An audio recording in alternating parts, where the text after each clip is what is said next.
I passed out after the accident. My sister left me alone at the hospital and disappeared. 3 days later, she came back and asked the nurse if I was still not discharged yet. The nurse replied with one sentence that left my sister frozen in shock. Your sister was discharged 3 days ago, and she asked me to tell you that the dash camera you thought you removed actually syncs directly to her secure cloud. At that exact moment, my sister felt her phone buzz. It was a text from her husband, Jamal. The message read that the job was done and $4 million had just been transferred from my personal trust fund into his offshore bank account. They thought they had won. My name is Nora. I am 33 years old and I work as an independent forensic accountant. While my family constantly mocks me as a glorified coin counter, they have no idea that I spend my days tracking down federal financial fraud. Before I continue this story, let me know where you are watching from in the comments below. Hit like and subscribe if you have ever had a toxic family member completely underestimate your intelligence. The betrayal started exactly 3 days earlier on a stormy drive back to the Chicago suburbs. The rain was pouring heavily on the dark interstate. My sister Audrey had downed 4 strong martinis at our parents' anniversary dinner. Despite barely being able to stand, she loudly demanded that I pull over and let her drive my car. When I firmly refused, she started screaming that I was a pathetic failure who always tried to ruin her perfect image. I kept my eyes focused on the slick road and gripped the steering wheel tighter. Audrey was 36 years old, but still threw vicious tantrums. Our parents had always treated her as the flawless golden child while I was treated as the ultimate scapegoat. You think you are so superior with your little numbers game? She slurred loudly as she unbuckled her seatbelt. She leaned her entire body over the center console, smelling heavily of expensive gin and bitter resentment. Give me the wheel right now, Nora. I firmly told her to sit back down, but she refused to listen. She lunged forward with zero warning. Her hands grabbed the top of my steering wheel and yanked it violently to the right. The tires instantly lost their grip on the wet asphalt. I slammed on the brakes, but the momentum was unstoppable. The heavy vehicle spun wildly across 3 lanes of highway traffic. The very last thing I saw before the airbags forcefully deployed was the massive concrete barrier rushing directly toward my windshield. The brutal impact shattered the glass and sent a deafening crack ringing through my skull. Blinding pain exploded behind my eyes as my vision quickly faded to black. But right before I completely lost consciousness, I felt her hands moving over my body. She was not checking my pulse to see if I was alive. She was frantically digging into my coat pocket. She was not calling emergency services to save my life. She was intentionally pulling out the secure encrypted memory drive that my grandfather had left exclusively for me. It was the drive holding the access keys to my $4 million inheritance. I heard the passenger door forcefully kick open. The sound of her boots clicking on the wet pavement quickly faded into the stormy night. She left me trapped and bleeding out inside the crushed metal frame of my car, just so she could steal my future. The metallic crunch echoed in my ears long after the car finally stopped spinning. Thick white smoke from the deployed airbags filled the cabin, mixing with the sharp smell of burnt rubber and leaking coolant. I was slumped against the driver's side door, my head throbbing with an agonizing pain that made it impossible to keep my eyes fully open. Through the hazy smoke, I could hear Audrey coughing frantically. She was completely unharmed. The passenger side had barely taken a scratch, while my side had absorbed the entire brutal impact of the concrete barrier. I tried to whisper her name to ask for help, but the words caught in my throat. I expected her to pull out her phone and immediately dial emergency services to save my life. I expected my older sister to check if I was even breathing. Instead, I heard her muttering curses under her breath. She kicked her door open and stumbled outside, pacing in the freezing rain. She was panicking about her career and the fact that she was heavily intoxicated. If the police realized she caused this crash, she would lose her corporate director job and her pristine golden child reputation. She walked around the front of the crushed hood and yanked my door open. The icy wind hit my face, but the cold was nothing compared to what she did next. She grabbed the half-empty bottle of expensive gin from the floorboard and poured it directly over my winter coat. The strong stench of alcohol soaked into my clothes and hair. She was intentionally framing me for the crash she had caused. She wanted the police to find me unconscious behind the wheel, reeking of liquor, so they would easily conclude that I was the one driving drunk. As I lay there gasping for air, my vision narrowing into a dark tunnel, her hands started frantically tearing through my leather tote bag. She dumped the contents onto the passenger seat. My wallet, my keys, and my documents scattered everywhere in the dark. She ignored all of it.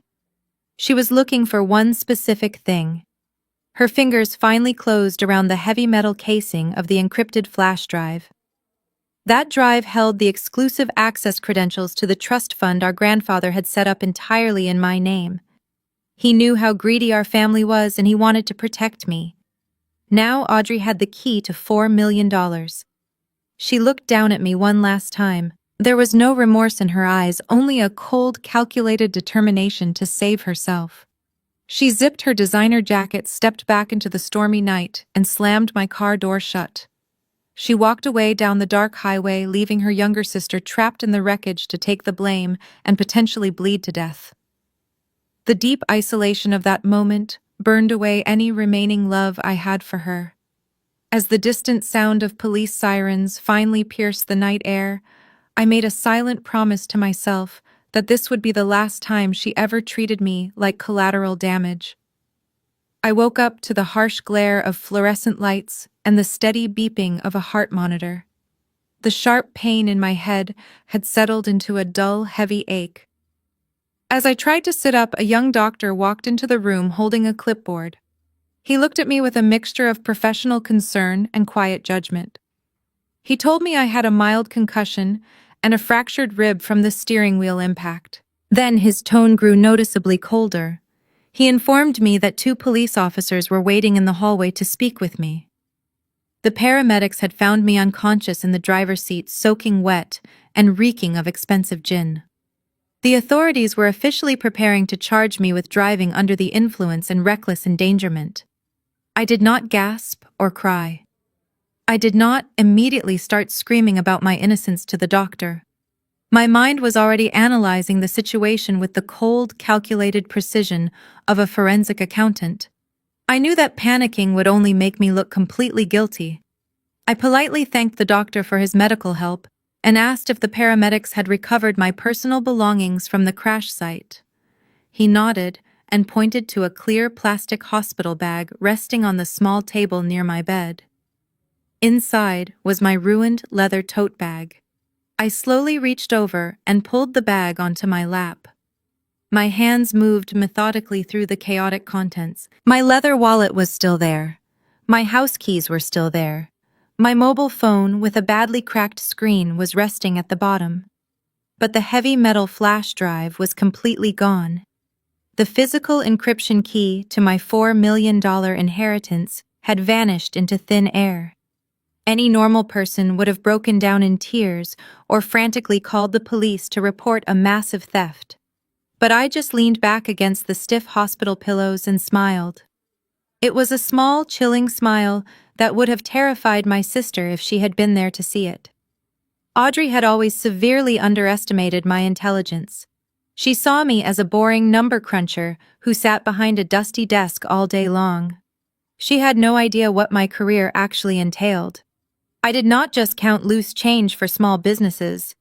I tracked down highly sophisticated financial criminals who tried to hide millions of dollars across international borders. I spent my long workdays setting complex digital traps for criminals who were much smarter and much more dangerous than my spoiled older sister. She genuinely thought she had committed the absolute perfect crime. She thought she could just take the flash drive, plug it into a computer, and walk away with my grandfather's hard-earned money, while I took the fall for her terrible drunk driving. What Audrey did not realize was that I never left my most valuable digital assets unprotected. The flash drive she stole was not just a simple storage device, it was active bait. I knew exactly how greedy my family was, and I had been waiting patiently for them to make a careless move. Now she had taken the bait and she was about to drag her arrogant husband Jamal right into my trap. I picked up my cracked mobile phone from the bottom of the plastic hospital bag. The glass screen was heavily splintered and cut my thumb, but the device was still functioning. I dialed my parents' home number. I knew I needed to make this phone call not because I expected any actual sympathy, but because I needed absolute confirmation that they were entirely complicit in their own emotional detachment. I needed to know there was nothing left to save. The phone rang 3 times before my mother Helen finally answered the call. Loud, cheerful voices and upbeat jazz music echoed clearly in the background. I kept my voice calm and steady as I told her that I was currently lying in a bed at Chicago Medical Center. I explained that I had been in a severe car crash on the interstate and that the local police were waiting outside my room to question me. A normal mother would have dropped everything in absolute terror. A normal mother would have rushed to the emergency room immediately to see if her child was alive. But Helen just let out a loud, heavy sigh of extreme annoyance. Her tone was sharp and filled with pure irritation, as if my near-death experience was nothing more than a minor inconvenience to her busy schedule. She asked me if I had completely ruined the vehicle. That was her very first question. She did not ask if my ribs were broken. She did not ask if my head was bleeding. She only cared about the property damage and how it might look to the neighbors. When I honestly told her the car was completely totaled, she clicked her tongue in deep disgust. She sharply ordered me to keep my mouth shut and not to drag my sister Audrey into this mess. She reminded me that Audrey was heavily focused on her corporate career and could not afford any negative distractions. Then she delivered the final blow that completely severed any remaining emotional ties I had to that toxic house. Helen firmly told me she simply did not have time to deal with my attention-seeking drama today. She proudly announced that she and my father were extremely busy preparing a massive backyard barbecue to celebrate my brother-in-law Jamal. She excitedly boasted that Jamal had just secured a groundbreaking $4 million investment deal for his private wealth fund, and the entire family was gathering to toast his incredible financial genius. She casually told me to deal with the police officers on my own, take a taxi home whenever I was done, and make sure I did not bring my depressing energy to their festive party. Then the line went completely dead. She hung up on her injured, hospitalized daughter without a single second thought. I sat there listening to the blank dial tone. $4 million. The exact amount stored inside the trust fund drive that Audrey had just stolen from my bleeding body. Any tiny fraction of guilt I might have felt about destroying them was completely gone now. While I sat in the sterile hospital room miles away, my stolen flash drive was already sitting on my parents' expensive mahogany dining table. My brother-in-law Jamal was aggressively tapping his fingers against his high-end laptop. He had just plugged the heavy metal drive into his computer and was eagerly waiting for the contents to load. Audrey stood right behind him, still wearing the same clothes that smelled heavily of the gin she had poured all over me. She nervously bit her fingernails as Jamal confidently smirked at the glowing screen. He was completely convinced that he was the smartest person in the entire room.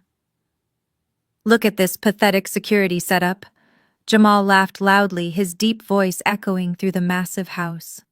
He leaned back in his leather chair and shook his head in pure amusement. "Your sister actually thinks she is some kind of financial genius just because she looks at boring spreadsheets all day. She is nothing but a glorified coin counter for small retail shops. Did she really think a standard commercial encryption blocker would stop a professional investment director like me? I deal with millions of dollars every single day. Her little piggy bank is amateur work." Audrey let out a long breath of relief and crossed her arms tightly. She told Jamal to hurry up and secure the $4 million before the police called them about my car crash. She was completely ruthless and devoid of any empathy. Her only concern was getting her hands on my inheritance to fund her lavish lifestyle and pay off the massive secret debts Jamal had recently accumulated from his failed business ventures. Jamal confidently cracked his knuckles and opened a highly illegal software program he had purchased on the dark web months ago. He had been heavily involved in shady offshore investments for years, and he thought he knew absolutely everything about bypassing digital financial security protocols. He quickly ran a sophisticated digital signature forgery tool against the drive. He firmly believed he was forcibly breaking down my security walls and taking complete control of my trust fund. He typed rapidly on his keyboard, bypassing what he assumed were my basic firewall protections. He laughed again as the screen suddenly flashed green, indicating that the primary lock had been successfully removed. He loudly bragged to Audrey that breaking into my system was like taking candy from a helpless child. He even joked about how they were going to spend my money on a new luxury sports car by the end of the week. He thought he was hacking me. He thought he had easily outsmarted the pathetic little sister, who nobody in the family ever respected or valued. What Jamal absolutely failed to understand was that the green light on his screen was not a sign of his hacking brilliance. It was the digital front door swinging wide open because I had intentionally unlocked it for him. He was completely blind to the fact that his illegal software was not breaking my security at all. It was simply triggering the silent alarms I had carefully coded into the core of the drive. He was eagerly stepping right into the center of my trap with a giant smile on his face. I sat up slowly on the stiff hospital bed, ignoring the sharp pain radiating from my fractured rib. The police officers had finally left my room after taking my official statement. They were completely convinced that I was just another tragic victim of my own reckless drunk driving. I let them believe exactly what they wanted to believe.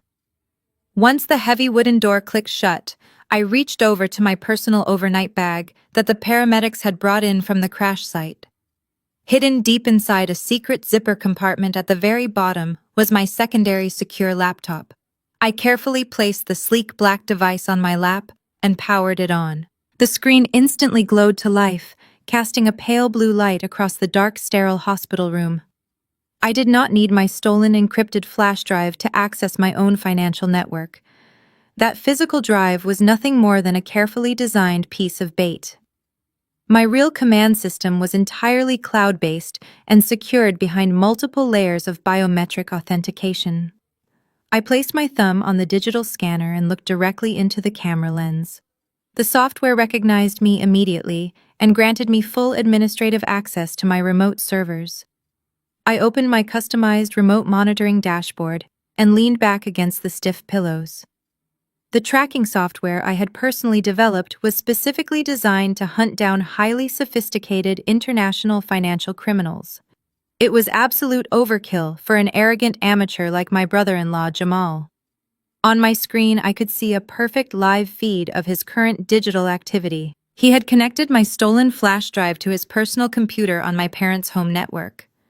He was so completely overconfident in his own abilities that he did not even bother to use a basic virtual private network to hide his digital footprint.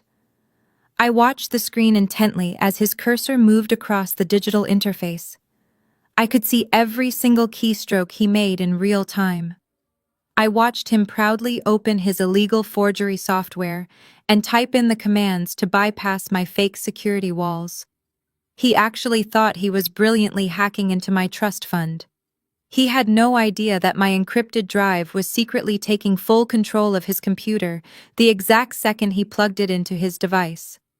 My system was currently working in the background, downloading his entire hard drive, copying his private emails, his secret offshore bank accounts, and every single piece of illegal financial evidence he had ever tried to hide. A cold, satisfying smirk slowly spread across my face as I watched his cursor click the final confirmation button on his screen. He thought he had just successfully secured $4 million for himself and my sister.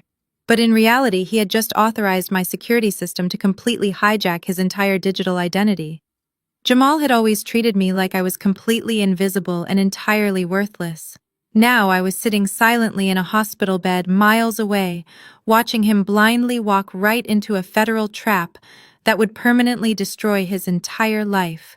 The game was finally set in motion, and there was absolutely no way he could stop it. I stared at the glowing dashboard of my secure laptop. Jamal was arrogantly typing away on his keyboard miles away, thinking he was a master hacker. He had successfully bypassed the first security layer, which was nothing more than a digital welcome mat I had left out for him. Now he was staring directly at the secondary firewall. This was the final barrier protecting the $4 million trust fund. I knew his cheap illegal software from the dark web would never be able to break through this advanced encryption on its own. He would eventually fail and give up trying. I could not let that happen. I needed him to commit the crime completely, so there would be absolutely no escaping the severe federal charges. I calmly moved my thumb across the trackpad and hovered my cursor over the master control switch. With one single deliberate click, I manually disabled the secondary firewall right from my hospital bed. I watched the live feed of his screen as the red warning symbols suddenly disappeared. A bright green notification popped up on his end, cheerfully announcing that full administrative access had been granted. On my end, however, a very different message flashed across my dark screen in bold red letters. The system confirmed that the Federal Financial Trap Protocol was now fully activated and actively recording. Jamal let out a loud, triumphant laugh that I could almost hear through the monitor. He rapidly clicked into the main account ledger. There it was, sitting perfectly in the center of his screen. $4 million in cleared available funds just waiting to be taken. He wasted absolutely no time. He immediately opened the international wire transfer portal and began typing in the complicated routing numbers for his hidden offshore bank account in the Cayman Islands. He was so blinded by his own intense greed and massive ego that he did not even pause to verify the encrypted destination path. He firmly believed he was permanently stealing my inheritance to pay off his massive secret debts and buy my parents their dream luxury boat. He confidently moved his mouse over the final execute button. He did not hesitate for a single second. He clicked confirm. My secure system instantly recorded his forged digital signature, his exact physical location, and the precise timestamp of the illegal transaction. The money instantly vanished from the trust fund interface, leaving a completely empty zero balance on his screen. Jamal leaned back in his chair and started celebrating with Audrey, completely unaware of the massive mistake he had actually just made. He thought he had successfully transferred the stolen funds to his offshore account, where nobody could ever touch it. He did not know that my hidden protocol had automatically intercepted the transfer and secretly rerouted every single penny directly into a frozen evidence account, controlled by the Federal Bureau of Investigation. The steel trap had violently snapped shut. He had just committed federal felony wire fraud from his own home network, and I finally had all the absolute proof I needed to destroy their perfect lives forever. I discharged myself from the hospital the next morning with a thick white bandage wrapped tightly around my forehead and a painful dull ache in my ribs. I did not call my parents to pick me up. I simply ordered an Uber and watched the familiar suburban streets of Chicago roll by through the car window. The driver kept glancing at my bruised face in the rearview mirror with clear concern, but I just stared blankly ahead. My mind was completely focused on the digital trap I had just set and the absolute destruction that was about to rain down on my family.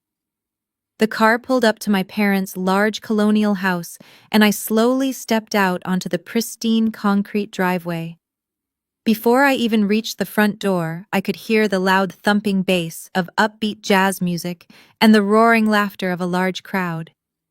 My parents had spared absolutely no expense for Jamal and his supposed $4 million financial triumph. The front lawn was lined with expensive luxury cars belonging to my parents' wealthy friends and pretentious neighbors. I pushed open the heavy wooden side gate and walked into the expansive backyard. The warm afternoon air smelled of expensive grilled meats and rich cigars. The massive stone patio was decorated with elegant string lights and huge floral centerpieces. It looked like a lavish wedding reception rather than a casual afternoon barbecue. I stood quietly at the edge of the manicured lawn, watching the people I called family openly celebrate the brutal theft of my inheritance. Dozens of guests were holding crystal champagne glasses and laughing loudly under the bright sun. I walked slowly through the busy crowd, my dark winter coat still faintly smelling of the sterile hospital room and the bitter gin Audrey had poured all over me the night before. Several guests briefly glanced at my heavily bandaged head and pale, bruised face, but they quickly looked away. They clearly did not want to ruin their festive, upbeat mood with my depressing reality. Absolutely nobody rushed over to ask if I was okay. Nobody offered me a comfortable chair or even a simple glass of water. I looked across the yard and finally spotted my parents standing near the massive outdoor kitchen area. My mother Helen was wearing a brand new designer summer dress, holding a silver tray of gourmet appetizers with a massive fake smile on her face. My father Richard was standing right next to her, loudly boasting to his wealthy golf buddies about his brilliant and successful son-in-law. They looked so incredibly proud and completely oblivious to the massive federal crime that had just been committed inside their own home. I took a deep breath, pushing through the sharp, stabbing pain in my fractured rib, and walked directly toward them. I was completely ready to play my part in their grand celebration and watch them dig their own graves right there in the beautiful backyard. My father Richard was in the middle of a loud joke when he finally turned and saw me standing there. The massive fake smile on his face vanished the second his eyes landed on my bandaged head and bruised face. He did not drop his expensive glass of wine in shock. He did not rush over to pull me into a warm hug or ask if I was severely injured. Instead, his face twisted into a mask of pure irritation and deep embarrassment. He quickly whispered an apology to his wealthy friends and marched directly toward me with heavy, angry steps. He grabbed my upper arm roughly and yanked me behind a large stone pillar, completely out of sight from the rest of the party guests. The sudden violent movement sent a blinding spike of pain straight through my fractured rib, but I bit the inside of my cheek and refused to make a single sound. As soon as we were hidden from the crowd, he leaned in close and aggressively hissed at me. He demanded to know what on earth I was thinking driving my car completely drunk and destroying it like a reckless, careless loser. He fully believed the fake police report and my sister's vicious lies without a single ounce of doubt. He angrily complained that the news of my stupid accident was going to completely humiliate the family and make all their country club friends gossip about us. He pointed his finger directly in my face and coldly told me that I was a massive disappointment who always tried to ruin everyone else's happiness just to get some pathetic attention. He relentlessly reminded me that today was supposed to be a flawless celebration honoring Jamal and his incredible $4 million investment triumph. He explicitly ordered me not to drag my pathetic bruised body around the party and ruin the festive mood they had spent thousands of dollars to create. Every single word that came out of his mouth was strictly about his own public image and the fake success of his favorite son-in-law. There was absolutely no concern for the fact that his own daughter had nearly died alone on a freezing highway just a few nights ago. I stood completely still and stared straight into his furious eyes. The cold, harsh reality of his extreme selfishness permanently killed any lingering emotional attachment I had to him. I wondered how quickly his aggressive tone would change if he knew that the $4 million he was so fiercely protecting was actually my stolen inheritance. I did not shed a single tear or try to defend myself against his cruel accusations. I simply offered him a tight, hollow smile, nodded my head slowly, and took a step back, mentally preparing myself for the absolute destruction I was about to unleash on his perfect afternoon. I stepped out from the cold shadow of the stone pillar and quietly blended back into the edge of the crowd. Just as my father rushed back to join my mother, a loud clinking sound echoed across the patio. Jamal was standing confidently on the raised wooden deck near the swimming pool, tapping a silver spoon against his crystal champagne flute. The upbeat jazz music was quickly muted, and the dozens of wealthy guests immediately turned their attention to the man of the hour.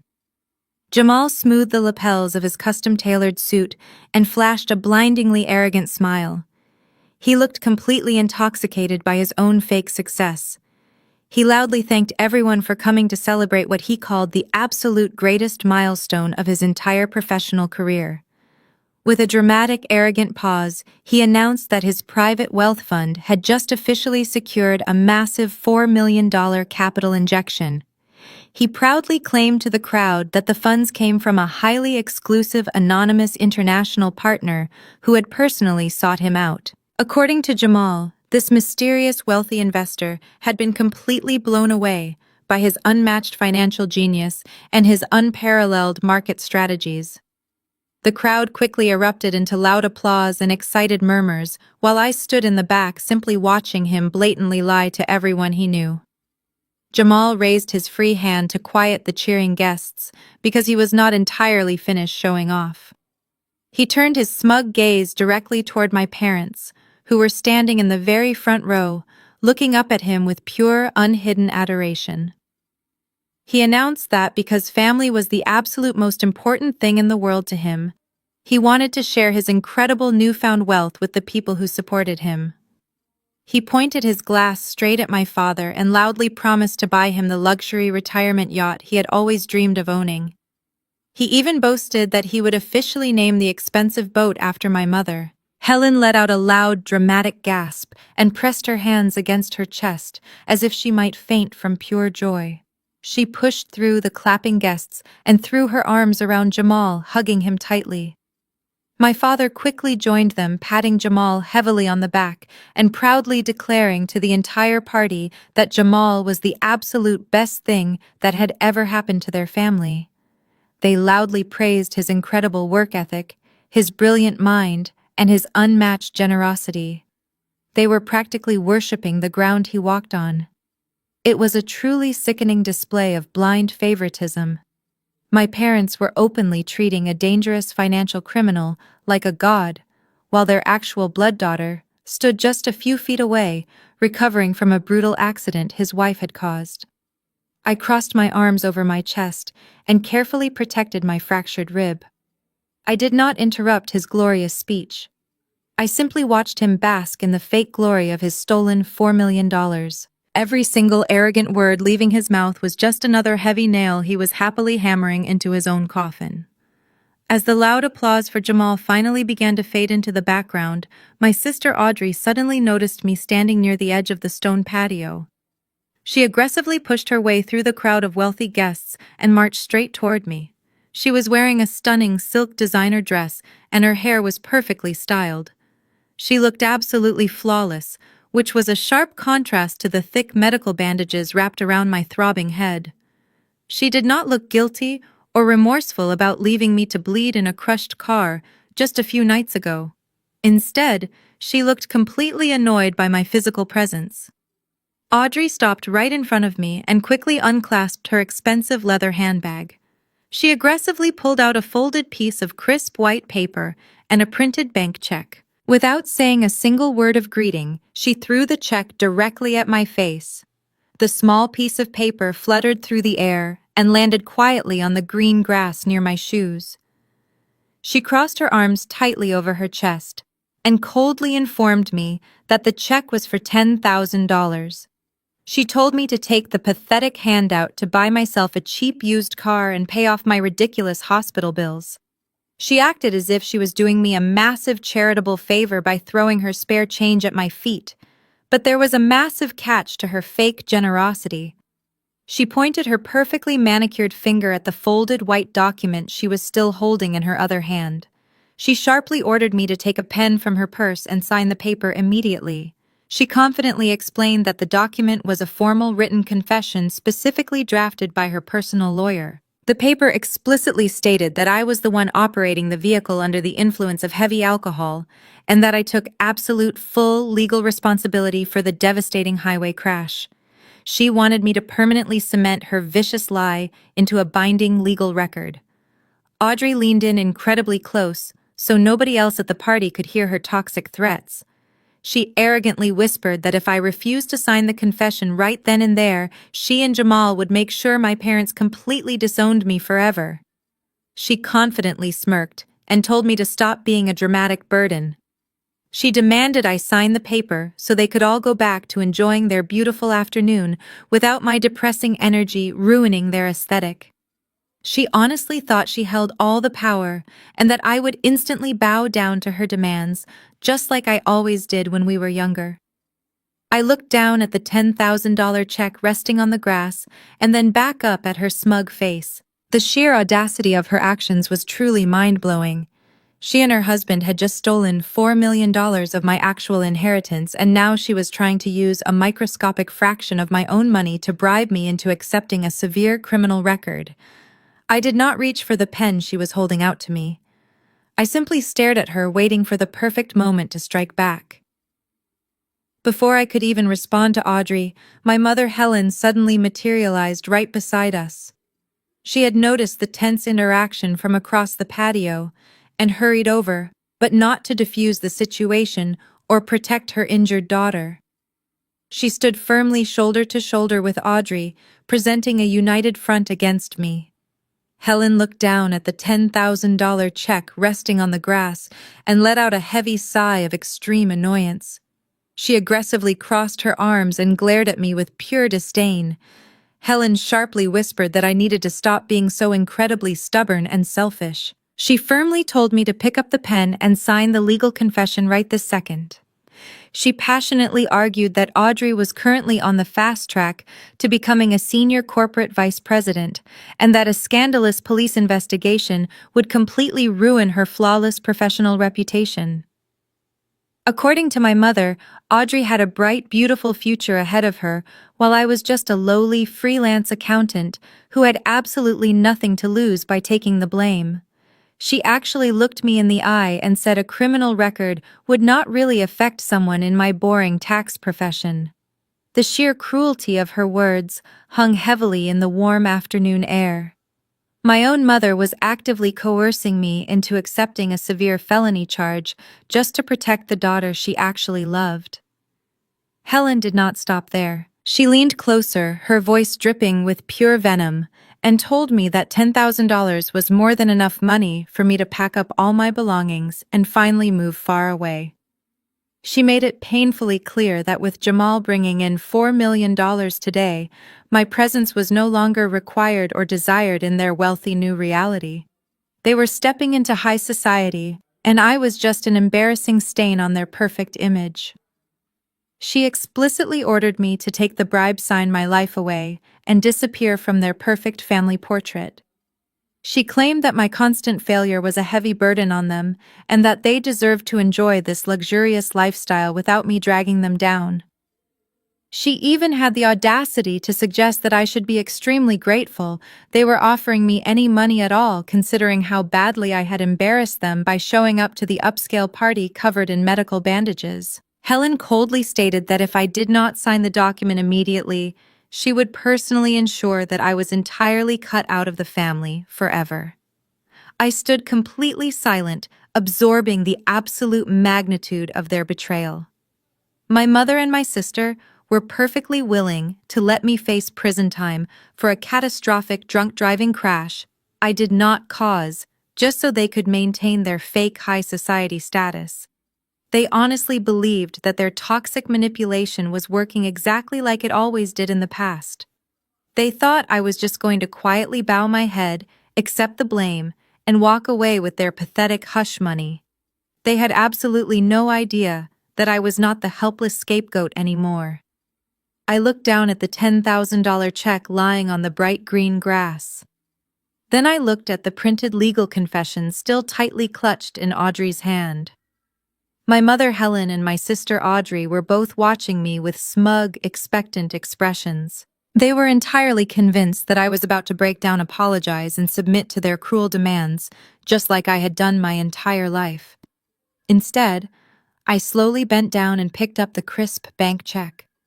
Audrey smiled triumphantly, thinking she had easily won the battle. But I did not reach for the pen she was holding. I firmly gripped the edges of the check and ripped it cleanly in half. The sharp sound of tearing paper seemed to cut right through the soft jazz music playing in the background. Audrey gasped as I stacked the two halves together and tore them again and again until the expensive bribe was nothing but tiny pieces of worthless paper. I casually opened my hand and let the shredded pieces flutter down onto my mother's pristine designer shoes. Helen let out a loud, furious shriek, and Audrey immediately started screaming that I was an ungrateful, psychotic failure, but I completely tuned them out. I had absolutely no interest in engaging with their petty high school bullying anymore. My eyes were already locked directly on my brother-in-law, Jamal. Jamal was still standing near the edge of the wooden deck, happily sipping his champagne and soaking in the admiration of the wealthy party guests. I walked straight past my furious mother and my screaming sister, stepping right into Jamal's personal space. He looked down at my bandaged head with a highly amused, arrogant smirk, clearly wondering why the pathetic family scapegoat was daring to interrupt his glorious victory lap. I did not raise my voice or show any emotion. I kept my tone perfectly calm and professionally cold as I delivered the first devastating blow. I loudly congratulated him on his massive $4 million success. Then I tilted my head slightly and asked him how exactly his private wealth fund was planning to bypass the brand new IRS compliance regulations regarding high-volume wire transfers into offshore bank accounts. I specifically asked him how his anonymous investor was handling the intense federal tax scrutiny currently surrounding hidden shell corporations based strictly in the Cayman Islands. The arrogant smirk on Jamal's face was instantly wiped away, as if I had physically slapped him across the jaw. His large hand involuntarily trembled, causing a splash of expensive champagne to spill over the edge of his crystal glass and stain the lapel of his custom-tailored suit. He stared at me with wide, terrified eyes in absolute stunned silence. He had told the entire party that the money came from a mysterious international partner. He had never once mentioned the Cayman Islands or offshore accounts to anyone in this family. The confident financial mastermind who thought he had flawlessly stolen my inheritance was suddenly sweating profusely under the bright afternoon sun. He opened his mouth to defend himself, but his throat was completely paralyzed by sudden, overwhelming panic. Jamal stood there completely frozen, unable to form a single coherent sentence. His sudden, terrified silence should have been a massive red flag to anyone paying attention. But my parents were entirely blinded by their own desperate need to protect their golden son-in-law. Before Jamal could even attempt to stutter out a pathetic excuse, my father Richard aggressively stepped right between us. He puffed out his chest and physically shielded the grown man who had just committed a massive federal financial crime under his own roof. Richard pointed a heavy finger directly at my face and loudly ordered me to back away from Jamal. His voice echoed across the quiet patio, drawing the attention of even more wealthy guests. He furiously accused me of being completely consumed by toxic jealousy. He told the entire crowd that I was just a bitter, lonely woman who could not stand to see anyone else achieve real success. He actually laughed in my face and asked how a low-level freelance accountant could ever possibly understand the highly complex world of international wealth management. He loudly mocked my career, calling me a glorified cashier who only knew how to balance basic spreadsheets for failing small businesses. He demanded to know who gave me the right to interrogate a brilliant investment director about federal tax laws when I could barely even manage my own pathetic life.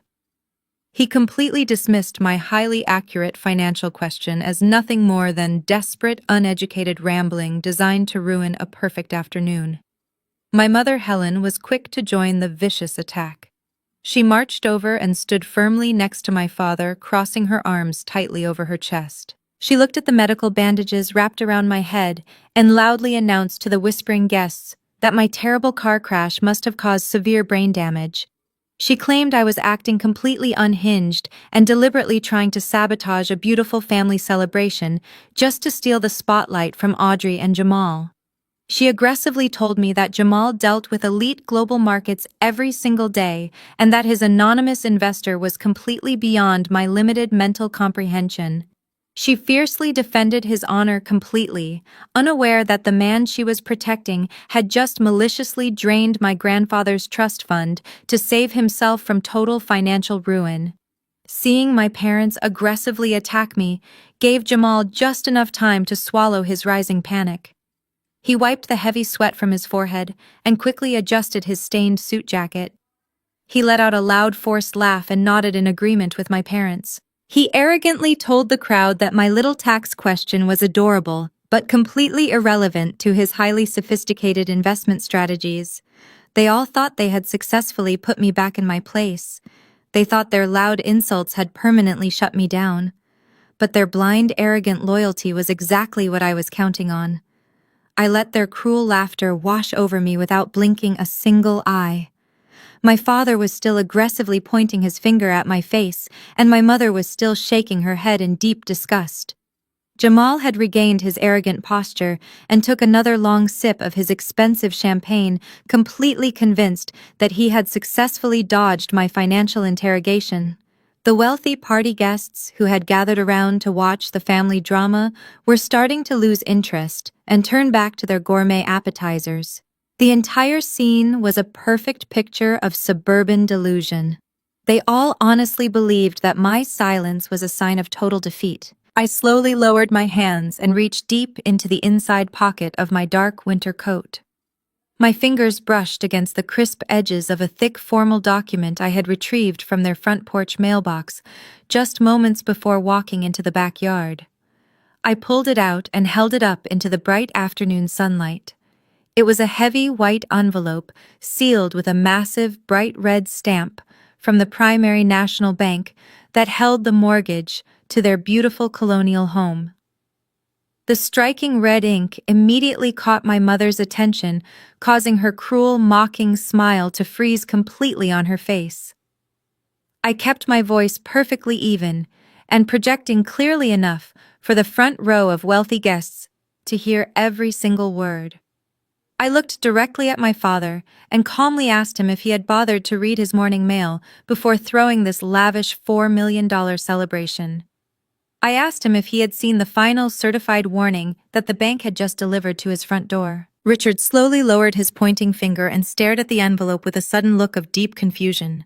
He defensively snapped at me, demanding to know why I was touching his private mail and what nonsense I was talking about. I took one step closer to him and tapped the red stamp with my index finger. I loudly informed my parents that the envelope contained a final notice of absolute property foreclosure. I clearly stated that according to the verified document, the bank was officially seizing the massive estate we were currently standing on. I told them that the property mortgage had been heavily defaulted on for 24 consecutive months, and that the local sheriff department was officially scheduled to arrive at exactly 8 o'clock tomorrow morning to permanently padlock the front doors and evict them from the premises.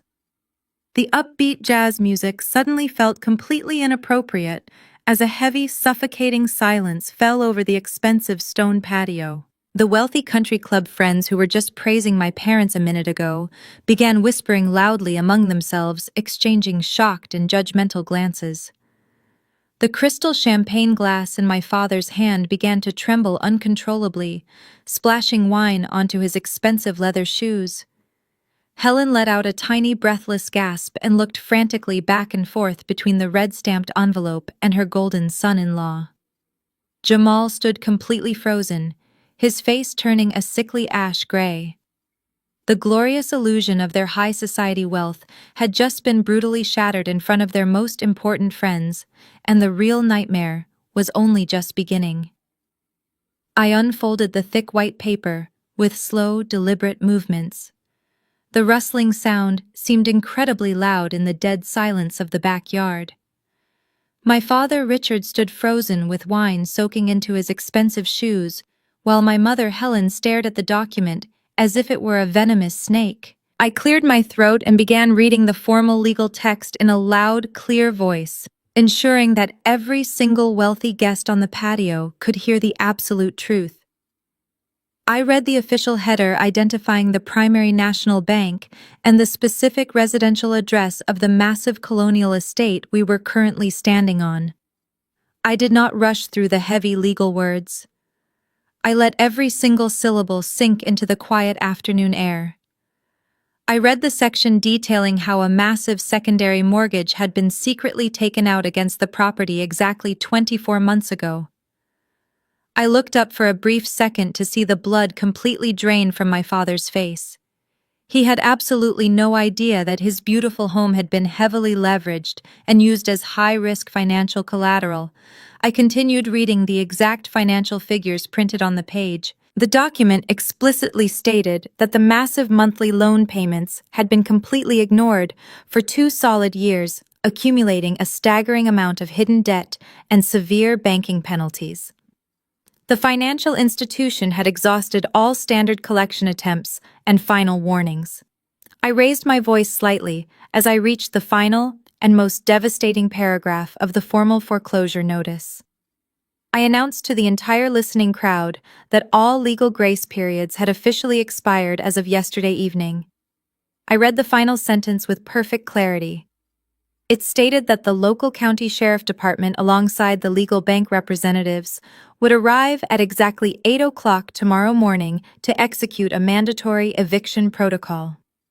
They were coming to change all the exterior locks, seize any remaining physical assets inside the house, and permanently board up the front doors. My parents had less than 24 hours to pack up their entire lives before they were forcibly thrown out onto the street. The silver tray of gourmet appetizers slipped right out of my mother's hands and crashed violently onto the stone patio. Expensive caviar and delicate pastries scattered across the hard ground, but she did not even blink. She stood completely paralyzed, staring at the red stamped paper with wide, terrified eyes. Her perfect high society facade was instantly shattered into a million unfixable pieces. My father tried to speak, but only a pathetic wheezing sound escaped his throat. He looked desperately at the wealthy country club friends he had spent decades trying to impress. But those supposed loyal friends were already physically taking a step backward. In their elite social circle, sudden poverty was treated like a highly contagious disease. They were whispering furiously among themselves, judging my parents for their fake wealth and massive public humiliation. Richard looked back at me, his face pale and his hands shaking violently. He finally found his voice and frantically stammered that the letter had to be a cruel joke because he had never signed any secondary mortgage papers in his entire life. Before my father could completely spiral into a massive panic attack, Jamal aggressively stepped forward and positioned himself right in the center of the patio. He let out a loud, condescending chuckle that echoed awkwardly through the silent crowd. He smoothly adjusted his expensive silk tie and held up his hands in a calming gesture as if he were addressing a room full of easily confused children. He looked directly at my terrified parents and told them to take a deep breath because the situation was absolutely nothing to worry about. He confidently declared that the frightening document I had just read was simply a standard automated clerical notice generated by an outdated banking algorithm. Jamal began throwing out highly complex financial terminology at rapid speed, deliberately trying to confuse everyone listening. He loudly discussed collateralized debt obligations, temporary escrow misallocations, and strategic asset leveraging. He claimed that the massive secondary mortgage was actually an advanced bridge loan restructuring tactic he had personally arranged to legally protect their estate from aggressive inflation rates.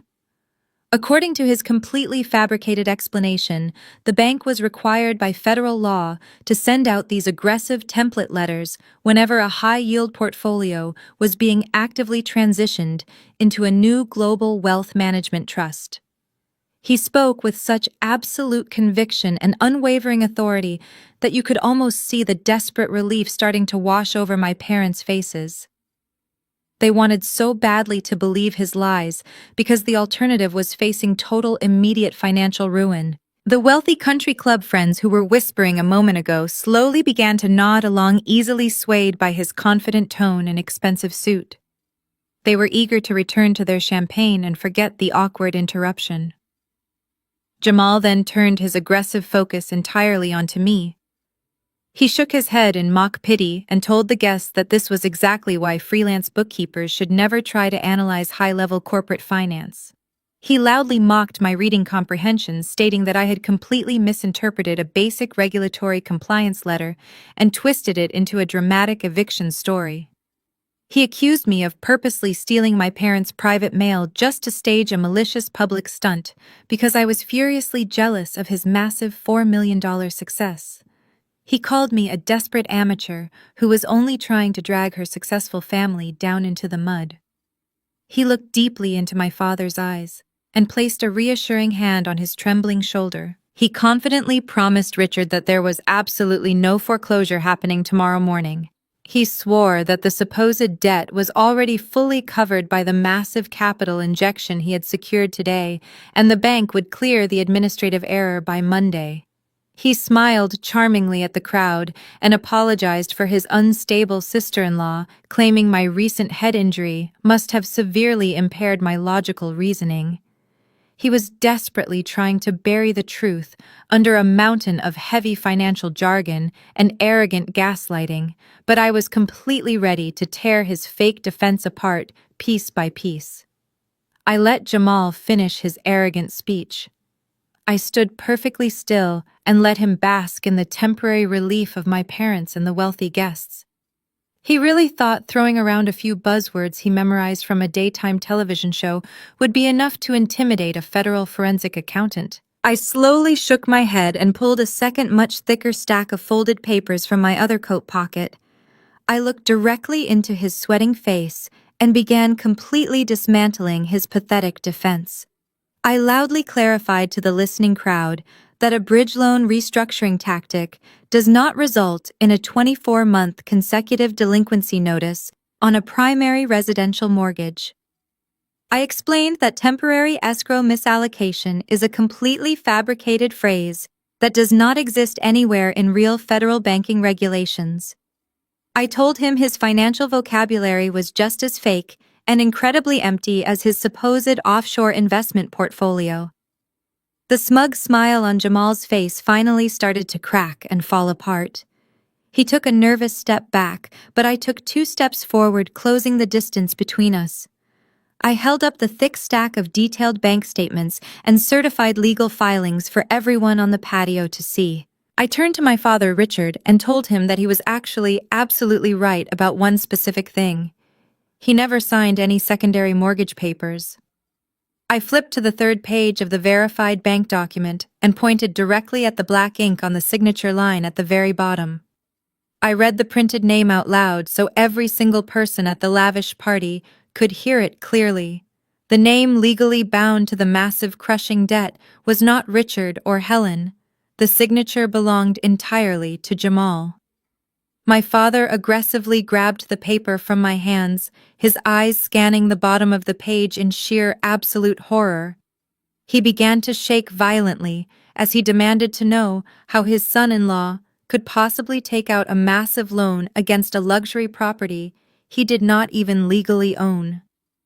I did not look at Jamal when I answered that question. I looked directly at my mother, Helen.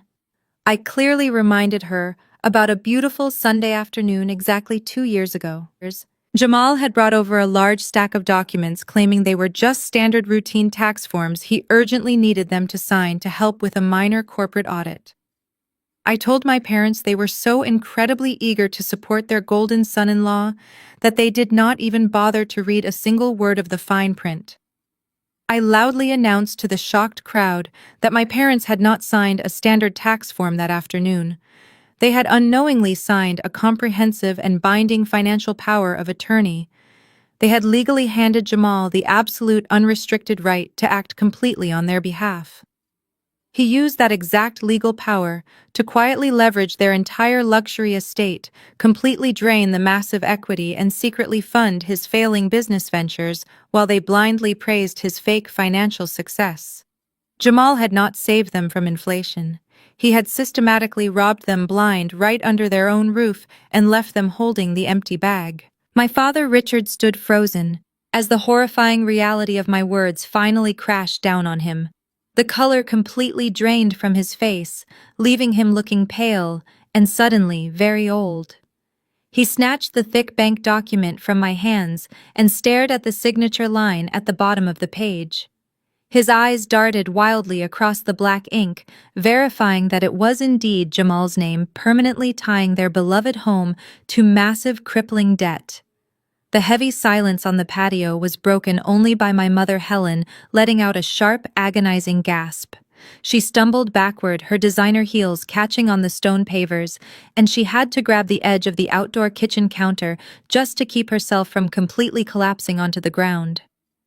Richard suddenly crumpled the expensive bank paper in his fist and turned his furious gaze directly toward his golden son-in-law. The blind admiration he had shown just 5 minutes ago instantly morphed into raw, desperate panic. He marched right up to Jamal and grabbed him by the lapels of his expensive custom-tailored suit. He violently shook the much taller man, demanding to know if what I said was true. He screamed at Jamal, asking how he could possibly trick them into signing away their entire life savings under the disguise of a simple corporate tax audit. Jamal desperately tried to pry my father's shaking hands off his jacket, but Richard refused to let go. His voice cracked as he yelled that he had worked his entire life to build this estate, and now they were going to be thrown out onto the street like worthless garbage. Helen quickly rushed forward, tears now streaming down her perfectly applied makeup. She completely ignored me and grabbed her older daughter Audrey by the arm. She frantically begged Audrey to talk some sense into her husband. She cried out that they only had less than 24 hours before the county sheriff arrived to permanently padlock the front doors. She demanded to know how Audrey could just stand there and let her own parents lose absolutely everything they owned. Audrey nervously backed away from her mother, unable to make eye contact. But then a sudden spark of desperate hope flashed across my mother's terrified face. She wiped her wet cheeks and pointed directly at Jamal. She loudly reminded everyone on the patio about the massive celebration they were currently throwing. She practically screamed that Jamal had just successfully secured a massive $4 million capital investment today from his anonymous international partner. Helen aggressively grabbed Jamal's arm alongside my father and demanded that he instantly wire the necessary funds to the National Bank right this second to clear the secondary mortgage and stop the eviction process. Richard eagerly agreed, violently shaking Jamal again and ordering him to use his brilliant financial connections to pay off the entire debt immediately. He yelled that since he and Helen had always supported Jamal, it was his absolute duty to fix this massive mistake. They honestly believed the $4 million was their ultimate salvation. They stared at Jamal with wild, desperate eyes, fully expecting him to pull out his phone, call his offshore bank, and make the entire nightmare disappear with his newly acquired wealth. They felt completely entitled to that money. They had absolutely no idea that they were desperately begging a man who was already completely ruined by my trap. Jamal forcefully shoved my father's shaking hands off his expensive suit jacket. The violent push caused Richard to stumble backward, and he nearly fell onto the hard stone patio. The remaining wealthy party guests gasped in absolute shock, but absolutely nobody stepped forward to help him. Audrey, who had been completely silent until this very moment, finally stepped up to stand right beside her husband. The terrified, helpless expression on her face instantly vanished and was replaced by a cold, ruthless sneer.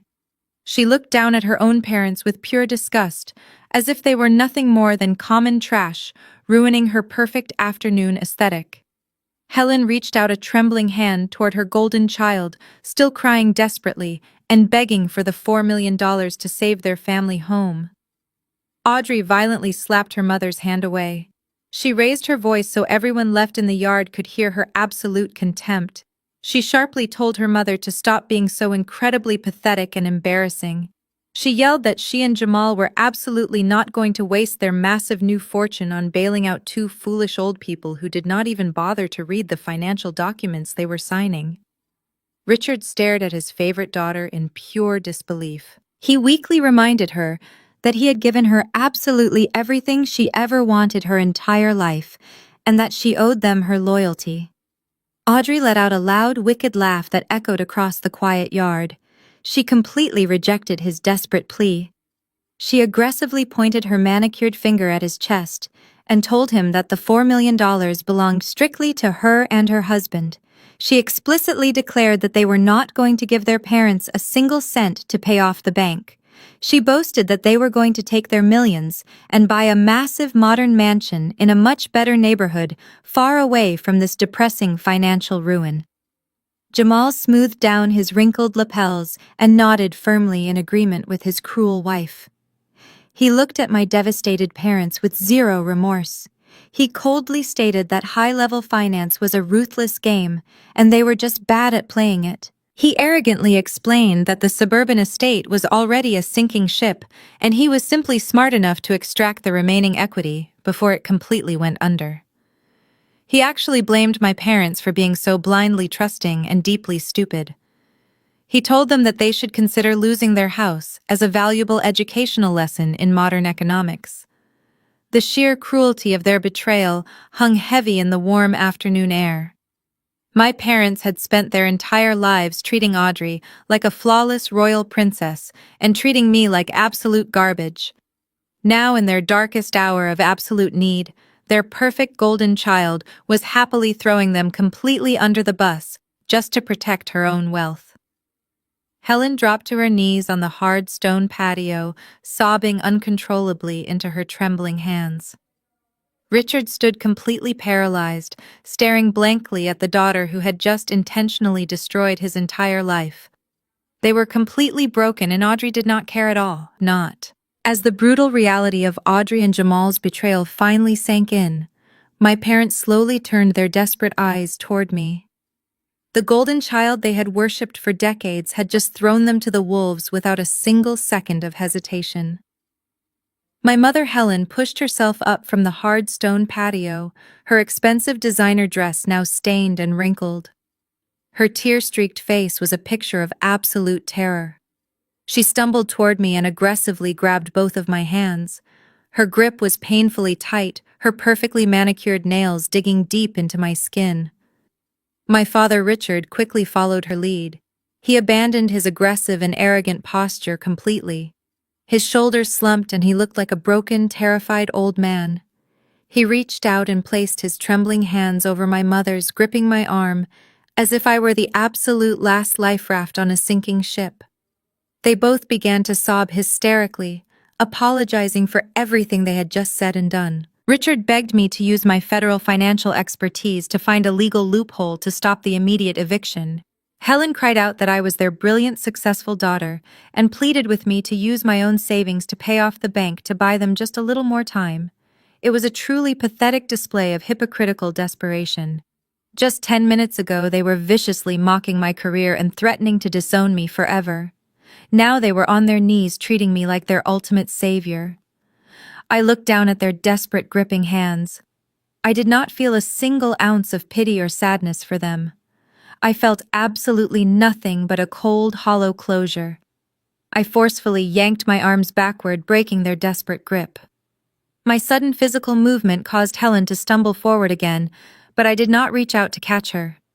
I stood tall and looked directly down into my mother's terrified, weeping eyes. I kept my voice perfectly calm and completely devoid of any emotion as I repeated the exact words she had said to me just 3 days ago when I was bleeding in a hospital bed. I clearly told her that I simply did not have time to deal with her attention-seeking drama today. I sharply reminded her that Audrey was heavily focused on her corporate career and could not afford any negative distractions from her failing parents. Helen let out a choked gasp as her own toxic words were forcefully thrown right back into her face. Richard stared at me in stunned silence, finally realizing the absolute magnitude of their parental failure. I did not stop there. I coldly told them to deal with the county sheriff on their own tomorrow morning, take a taxi to a cheap motel whenever they were evicted, and make absolutely sure they did not bring their depressing energy to my doorstep.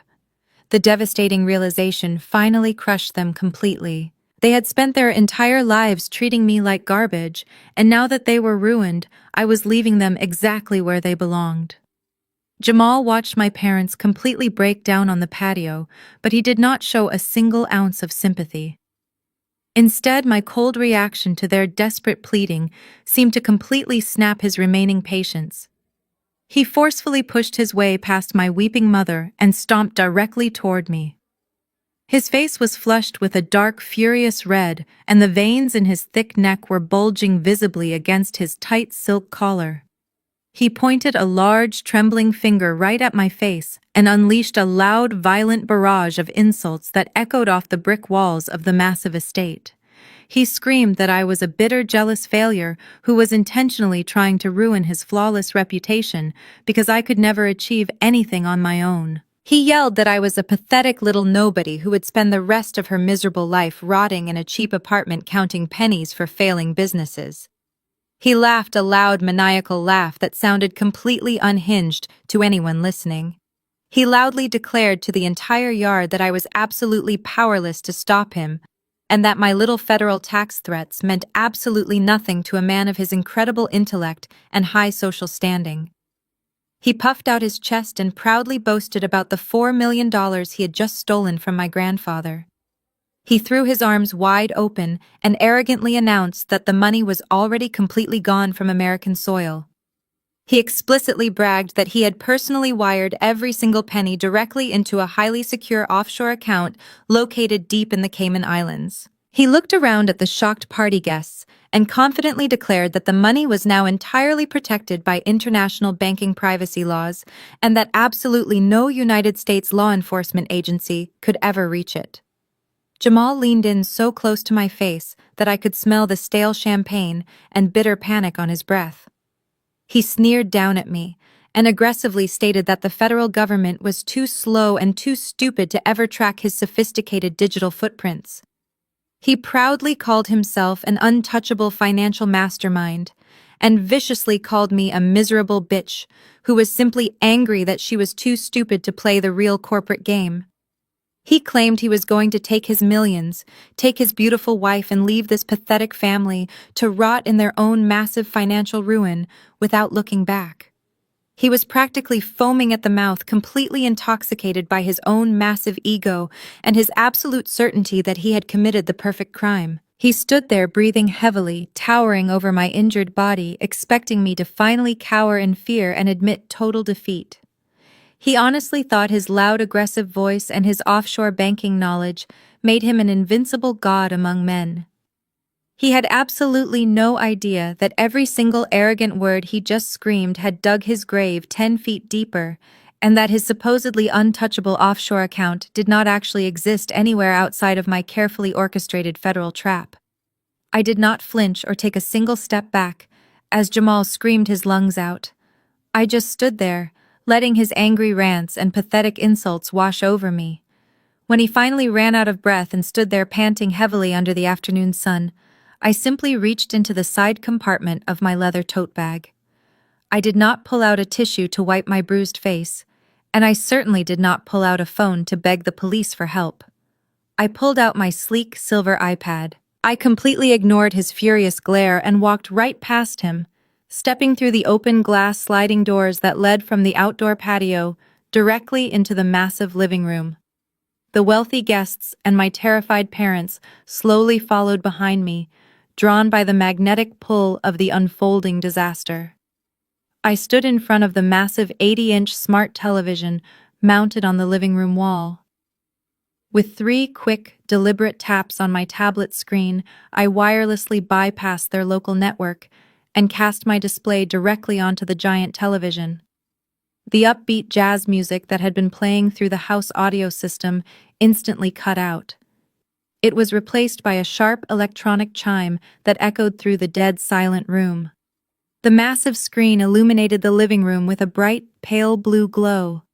It did not show a beautiful family photo slideshow or a brilliant financial investment portfolio. It displayed the highly classified, secure remote monitoring dashboard of my forensic accounting software. I heard several sharp gasps from the crowd as complex lines of digital code and highly detailed transaction logs began scrolling rapidly across the television screen. Jamal pushed his way through the gathered crowd and stumbled into the living room. He looked up at the giant screen and his jaw practically unhinged.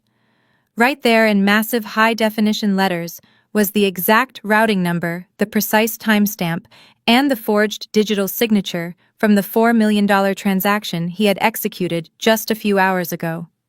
The supposed offshore Cayman Islands account number he was just loudly bragging about was prominently displayed in the center of the screen, but it was flashing with a massive bright red warning banner. I slowly turned around and looked directly into his wide, terrified eyes. I kept my voice perfectly calm and completely conversational. I asked him a very simple question that carried the heavy weight of a death sentence. "Brother-in-law," I asked gently, "do you happen to know exactly how many years in a federal prison the mandatory penalty for international wire fraud carries?" Jamal opened his mouth, but absolutely no sound came out. The color rapidly drained from his face, leaving him looking like a terrified ghost. He took a stumbling step backward, bumping heavily into the expensive glass coffee table. He was finally beginning to understand that the pathetic little sister he had completely underestimated was not actually trapped in his game. He was trapped in mine, and the steel doors were just about to lock. Jamal stared at the massive television screen, unable to tear his eyes away from the flashing red warning banner. I walked over to the expensive glass coffee table he had just bumped into. I reached inside my coat pocket one last time. I did not pull out another bank statement or a foreclosure notice. I pulled out a solid black leather wallet and tossed it directly onto the clear glass surface right in front of him. The heavy thud made him flinch violently. The leather wallet flipped open on impact, revealing a gleaming gold shield and a highly secure federal identification card. Right next to it, I dropped my official certified fraud examiner credentials. I looked around the quiet living room, making sure my parents and Audrey were paying absolute attention to what was happening. I told them that for my entire adult life, they had endlessly mocked me for being a boring freelance bookkeeper. They had laughed at my career, calling me a glorified retail cashier who just counted pennies for failing businesses. I proudly announced to the entire room that my actual professional title was Senior Forensic Investigator for the Criminal Investigation Division of the Internal Revenue Service. I spent my long days hunting down sophisticated financial predators and dismantling illegal international money laundering rings for the federal government. I turned my cold gaze back to Jamal, who was now sweating so profusely that his expensive silk shirt was completely soaked. I told him that his supposed $4 million anonymous investment deal was absolutely nothing more than a desperate delusion. I revealed that he had actually been the primary target of a massive federal money laundering investigation for the past 6 solid months. My specialized department had been quietly monitoring every single one of his failing shell corporations, his desperate offshore transfers, and the massive secret debts he was furiously trying to hide from his wealthy country club friends. I explained that we knew he was completely financially bankrupt long before he ever threw this lavish party. We knew exactly how he had illegally leveraged my parents' massive colonial estate to keep his fake high society lifestyle afloat. But my federal prosecution team needed him to make one massive, undeniable mistake on American soil to guarantee a flawless criminal conviction. I calmly told him that stealing the encrypted flash drive containing my grandfather's trust fund was the exact bait we had intentionally set up for him. I knew his massive, arrogant ego and his extreme toxic greed would completely blind him to the obvious digital traps I had carefully woven into that device. Audrey let out a loud, hysterical sob and covered her mouth with both trembling hands. She finally realized that the brilliant, wealthy investment director she had flaunted for years was actually a completely broke federal criminal who was about to go to prison. My father, Richard, stared at the bright gold federal badge sitting on his glass coffee table, and then slowly looked up at me with a completely blank, shattered expression. The daughter he had just viciously cursed out and threatened to disown was actually a powerful federal agent who had just systematically dismantled their entire fake reality. Jamal slowly sank down onto the expensive white living room sofa, completely paralyzed and entirely defeated by the very person he had spent years treating like absolute garbage. Jamal sat completely frozen on the expensive white sofa, staring blankly at the massive television screen. His towering arrogance had entirely evaporated, leaving behind nothing but a terrified, trembling criminal. I took a slow, deliberate step toward him, making sure my voice remained perfectly calm, but carried the absolute heavy weight of a federal death sentence. I decided it was finally time to explain the absolute magnitude of his own stupidity to him and his adoring audience. I told him that the encrypted flash drive Audrey had viciously stolen from my wrecked car that freezing night did not contain a single cent of real money. My grandfather's $4 million trust fund was heavily secured on an advanced biometric cloud server that a pathetic, arrogant amateur like him could never possibly reach.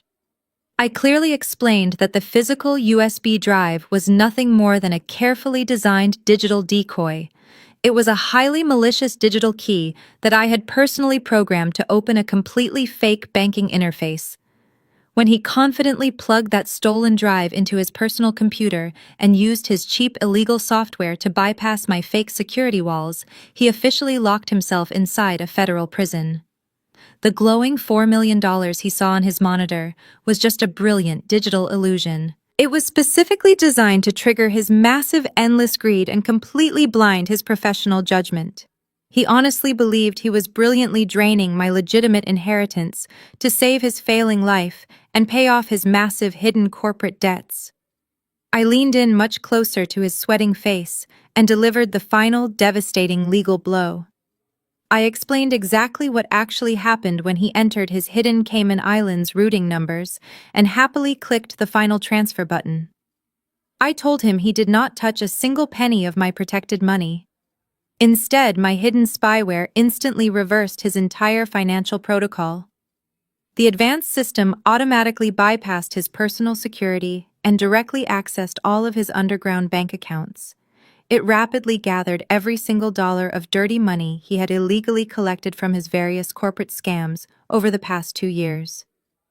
But the absolute best part of my entire trap was the final destination of his funds. I loudly announced to the dead silent living room that instead of sending his money to his safe offshore island account, the system aggressively routed his entire illegal fortune directly into a frozen evidence account. That specific high-security account was entirely monitored and controlled by the Federal Bureau of Investigation. He did not successfully steal my inheritance today. He had just voluntarily handed every single piece of his money laundering evidence straight to the United States government, wrapped in a perfect digital bow. I coldly reminded him that executing that massive illegal wire transfer right from his own home internet network created a permanent, undeniable digital footprint. By clicking that single arrogant button, he had officially convicted himself of severe federal wire fraud and aggravated identity theft. The absolute minimum mandatory sentence for his specific combination of crimes was 15 long years in a maximum security federal penitentiary. My parents and Audrey stood completely paralyzed in the living room, hopelessly watching the total destruction of the wealthy man they had blindly worshipped. Their fake high society life was officially over, and I was the one who finally burned it all to the ground.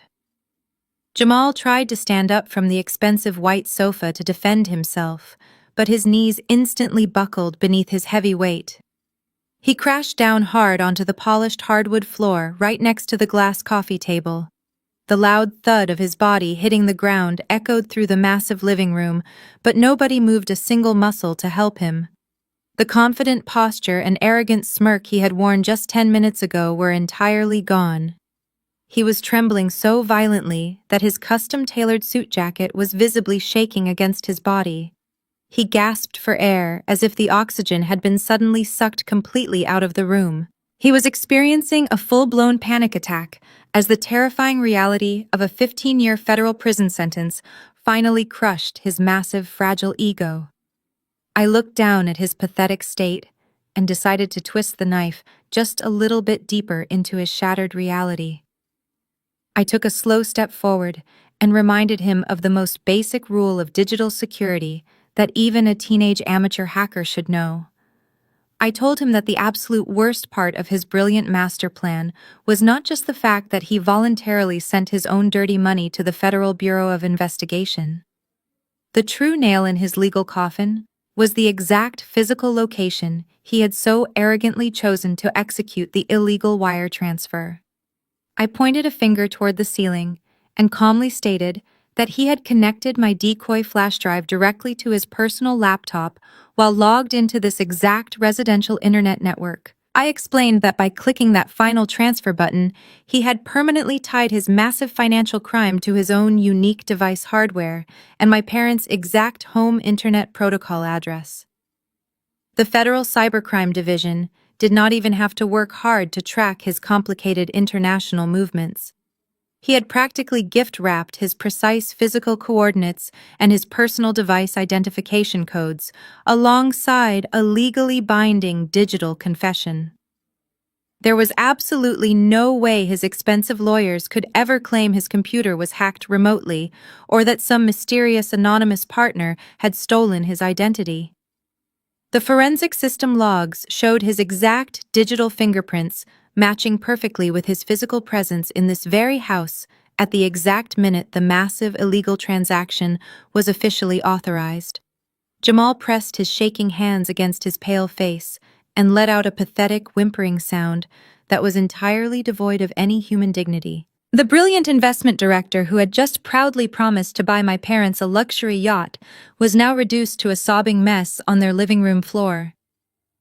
He fully realized that he had single-handedly built his own federal prison cell and personally locked the heavy steel door from the inside. He had absolute undeniable proof of his own massive guilt, permanently recorded on multiple highly classified government servers.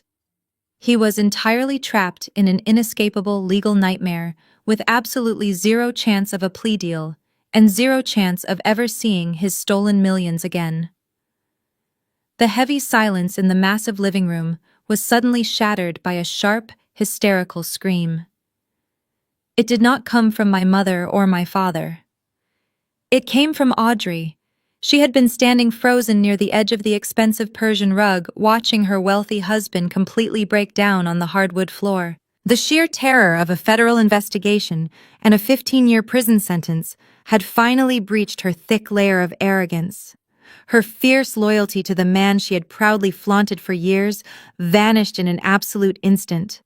Her basic survival instinct violently kicked in, and she immediately decided to throw him directly into the fire to save her own perfect life.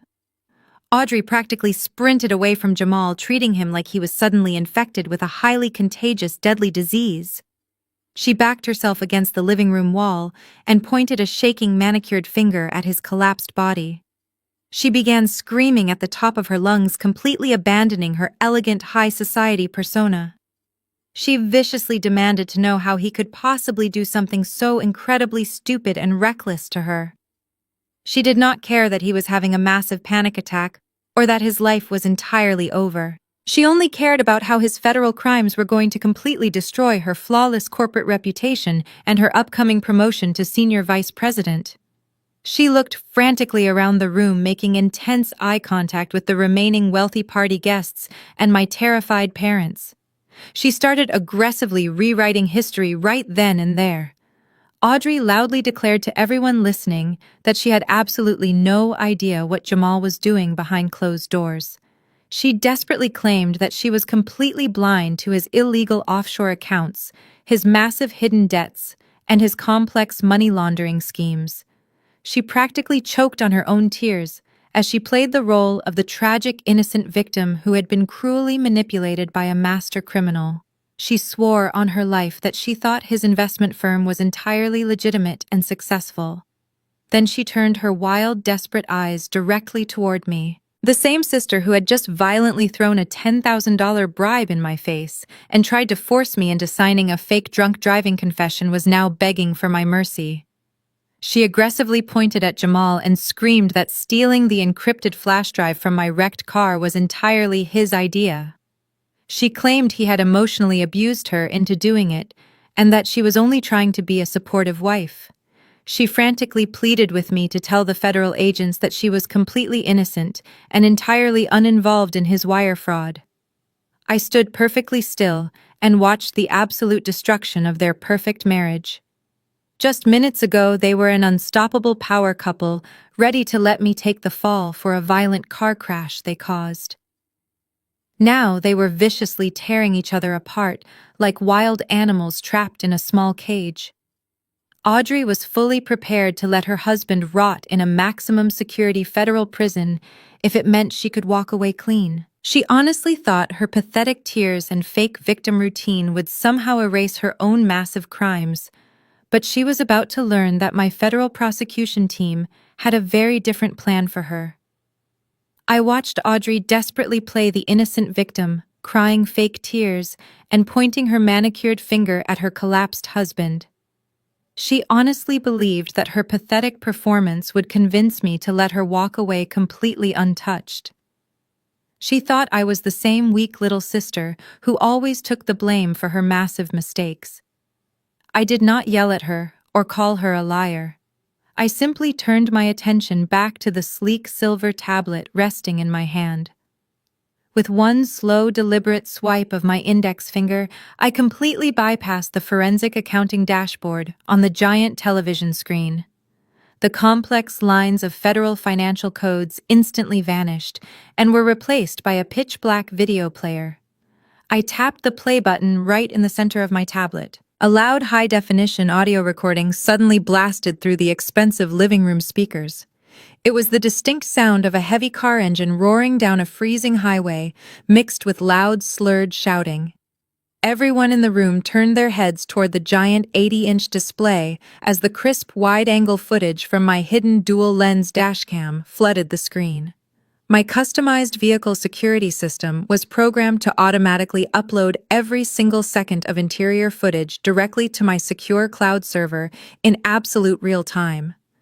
The high-resolution video clearly showed the entire front cabin of my car from just 3 nights ago. The digital evidence was completely undeniable. Right there in front of her wealthy friends and our terrified parents was Audrey. She was visibly intoxicated, violently swaying in the passenger seat and aggressively screaming at me while I calmly tried to navigate the icy dark road. The living room went dead silent as they watched the digital version of my sister suddenly lunge across the center console. The camera caught the exact terrifying moment.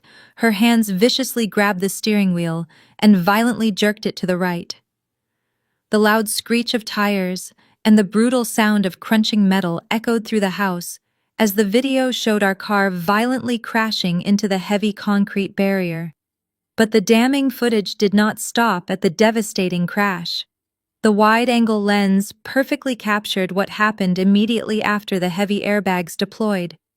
The video clearly showed me slumped over the steering wheel, completely unconscious and bleeding heavily from my forehead. Instead of calling for an ambulance or checking if her own blood sister was still breathing, Audrey quickly unbuckled her seatbelt. The high-definition camera recorded her aggressively digging through my dark winter coat pockets with absolute zero hesitation. The entire room watched in absolute horror as Audrey triumphantly pulled the encrypted flash drive from my pocket, sneered at my unconscious, bleeding body, and quickly climbed out of the wrecked vehicle, leaving me entirely alone to die in the freezing winter cold. I hit the pause button, freezing the giant television screen right on a crystal-clear high-definition close-up of Audrey holding the stolen flash drive with a wicked, selfish smirk on her face. I slowly turned around to face her. Her fake, innocent tears had instantly dried up, and her face was now a sickening shade of pale gray. She was physically trembling, pressing her back hard against the living room wall, as if she wanted to disappear completely into the drywall.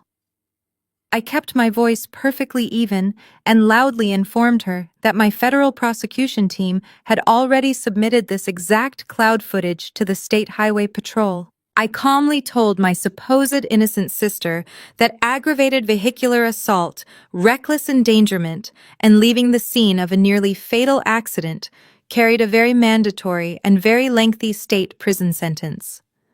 The giant television screen remained frozen on the high-definition image of Audrey holding the stolen flash drive. Jamal slowly lifted his heavy head from the hardwood floor. His bloodshot eyes shifted from the glowing digital evidence directly to his terrified wife.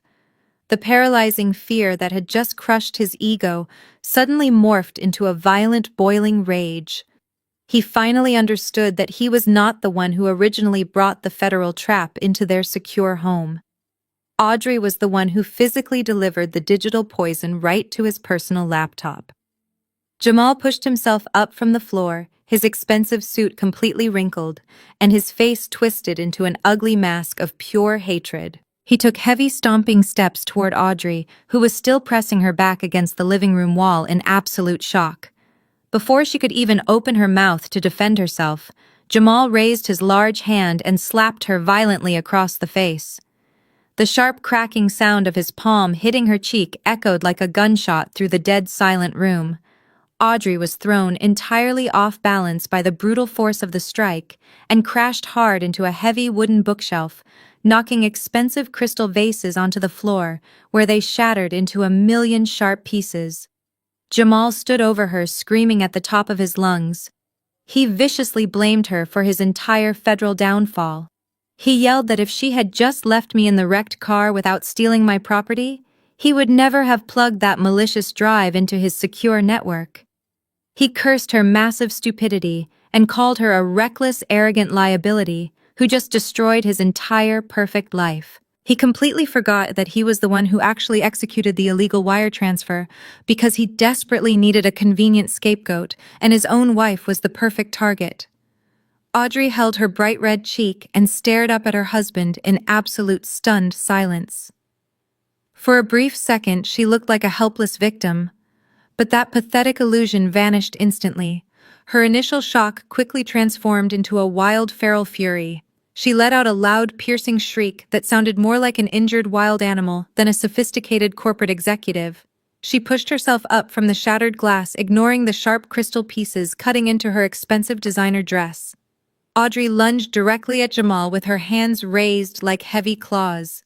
She aggressively aimed for his face and dragged her perfectly manicured nails deeply down his cheek, leaving 3 thick, bloody scratches across his skin. Jamal let out a loud yell of sudden pain and tried to grab her wrists, but Audrey was completely out of control. She violently kicked his shins and tore at the collar of his custom-tailored silk shirt, ripping the expensive fabric completely open.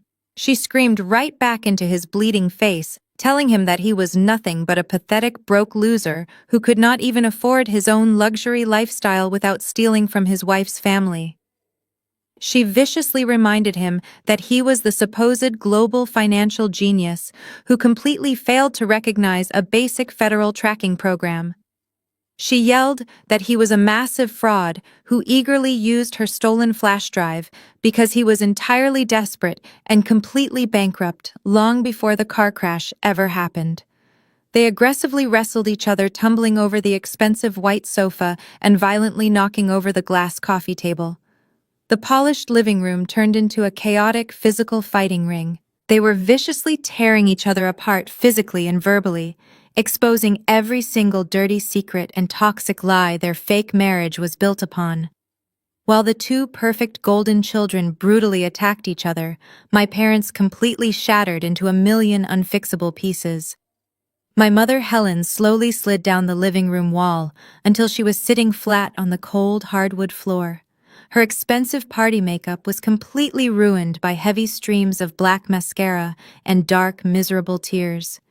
She pulled her trembling knees to her chest and began rocking back and forth, crying with a loud, pathetic wailing sound that made the remaining party guests incredibly uncomfortable.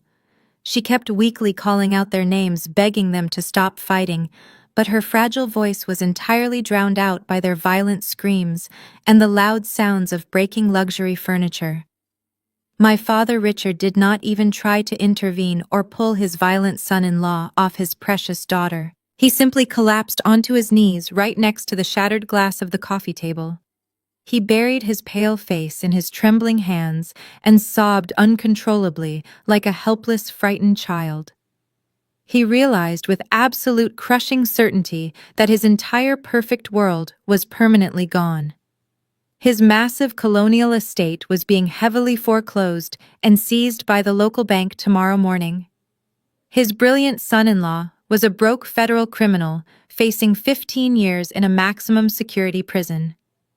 His flawless corporate daughter was facing mandatory state prison time for aggravated vehicular assault and reckless endangerment. His entire high society reputation was instantly destroyed in front of his most important wealthy friends.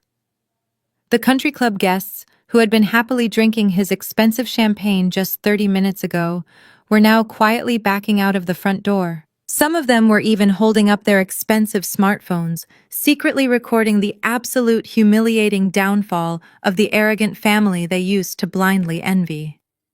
I stood quietly near the giant television screen, with my arms comfortably crossed over my chest. I watched the absolute physical and emotional carnage unfold without showing a single shred of pity.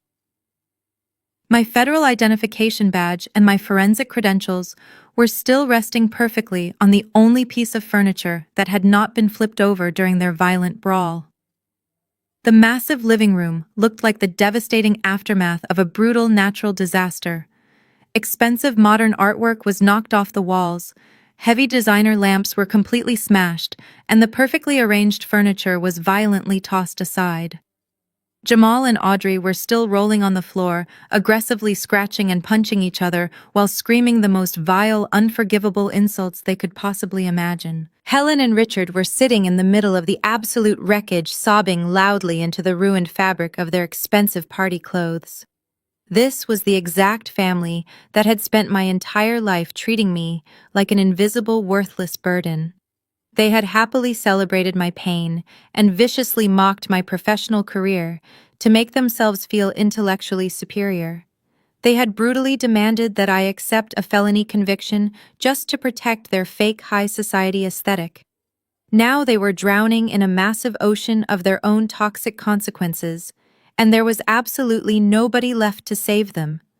The glorious $4 million celebration had officially transformed into a scene of absolute profound humiliation. I did not feel any sudden urge to forgive them or help them up from the messy floor. I did not feel any tragic family loyalty tugging at my heart. I simply watched them burn in the massive fire they had personally started, perfectly content with the beautiful, devastating justice I had finally delivered. The brutal fight on the living room floor suddenly came to a complete stop. It was not because my parents finally found the courage to intervene, or because Jamal and Audrey realized how pathetic they looked. The violent screaming and the sounds of shattering glass were abruptly swallowed by a much louder and far more terrifying noise. It started as a faint, high-pitched wail in the far distance, but it multiplied rapidly and echoed violently across the quiet suburban neighborhood. The distinct, deafening sound of multiple heavy police sirens tore through the warm afternoon air. The few wealthy guests who were still lingering on the outdoor patio completely froze in their tracks and stared wide-eyed toward the front of the massive estate. The heavy rumbling of armored tactical vehicles and standard police cruisers violently shook the pristine driveway. The loud screeching of heavy tires braking suddenly against the concrete signaled that the massive house was completely surrounded. Before anyone inside the wrecked living room could even take a single breath, intense flashing red and blue lights violently pierced through the large front windows. The bright strobe lights danced wildly across the shattered crystal on the floor and illuminated the terrified pale faces of my family. The beautiful colonial home that my parents had proudly showed off for decades was now the epicenter of a massive joint federal and state police raid.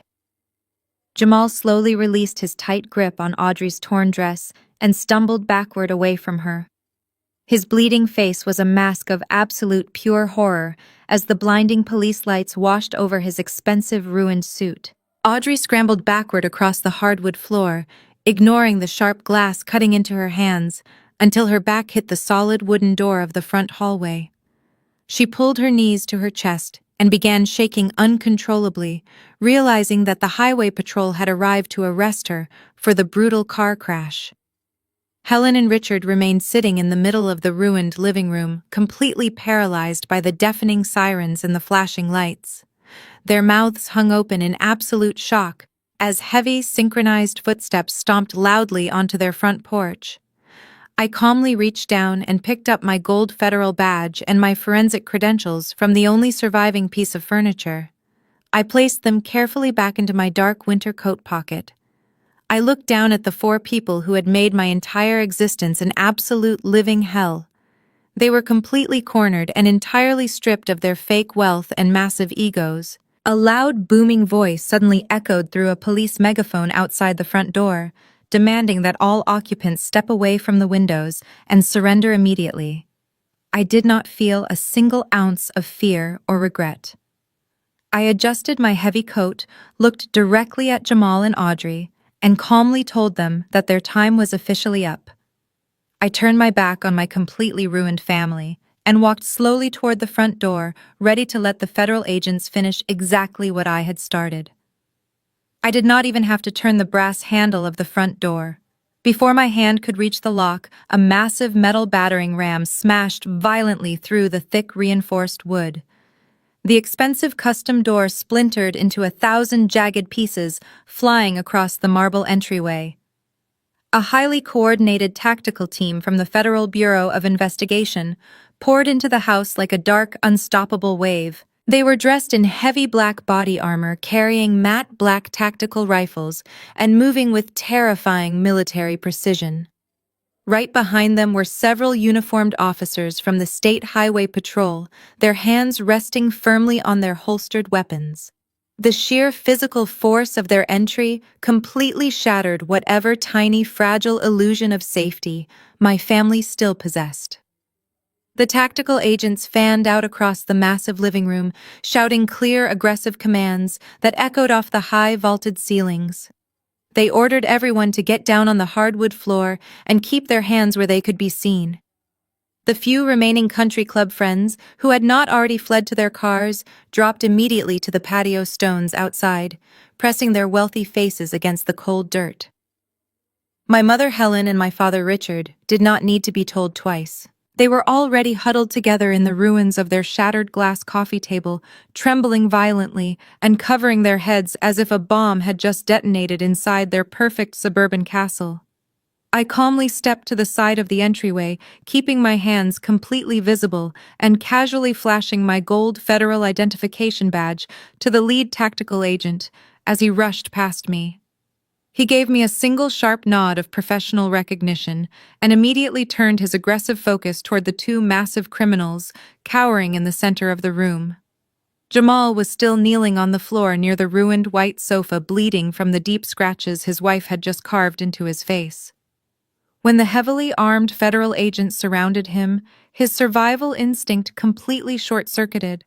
Instead of complying with their loud verbal commands, he panicked and foolishly tried to push himself up to his feet. He raised his shaking hands and frantically tried to use his sophisticated financial vocabulary to explain himself. He stammered that there was a massive misunderstanding and that he was a highly respected global investment director.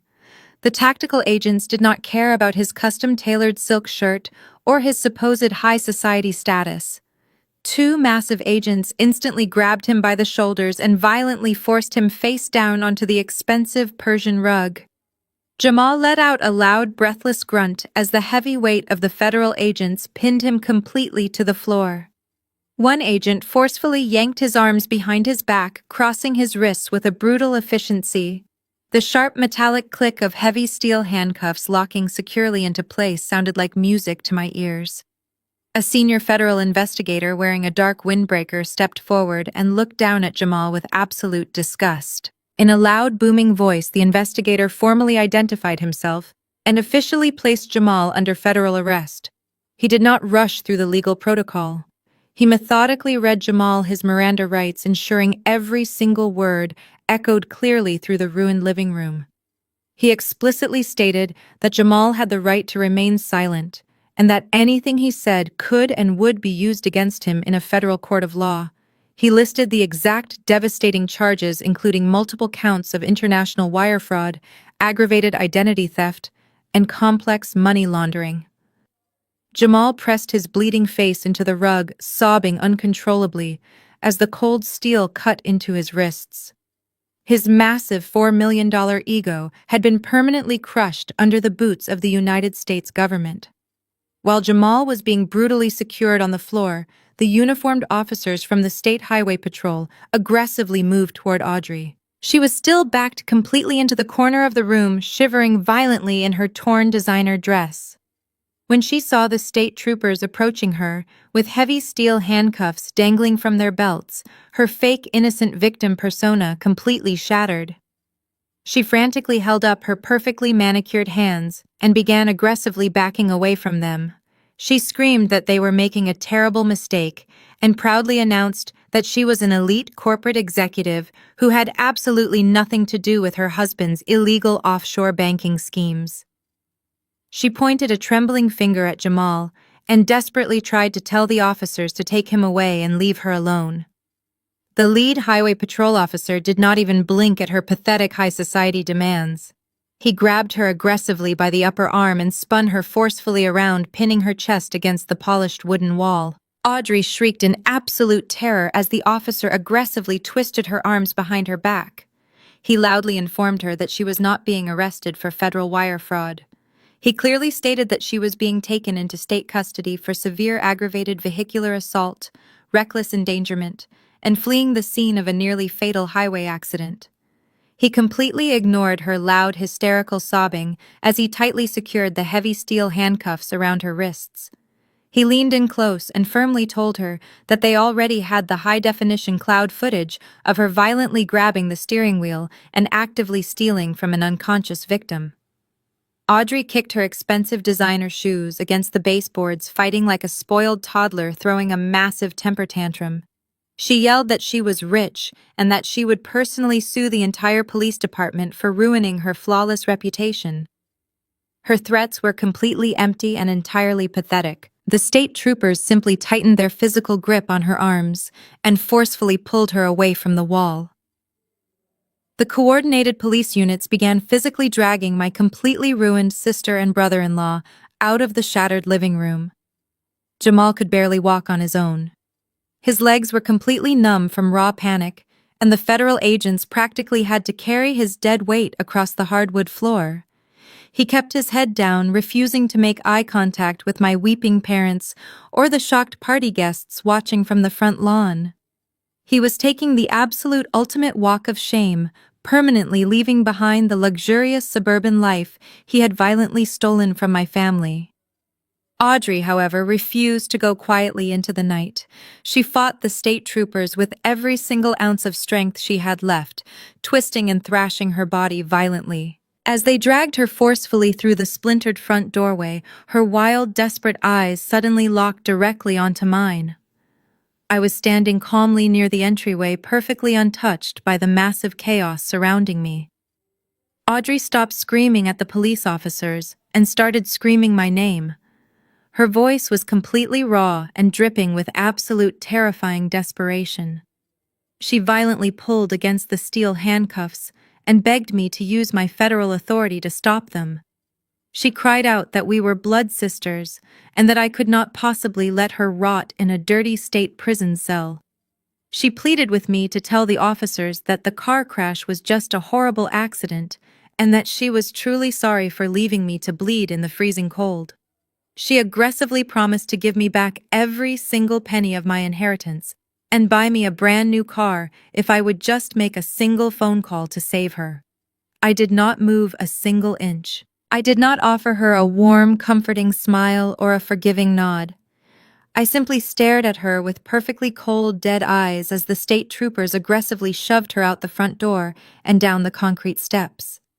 Her hysterical screaming faded into the distance as they forcefully pushed her into the back of a heavily armored police cruiser and violently slammed the metal door shut, permanently silencing her toxic manipulation.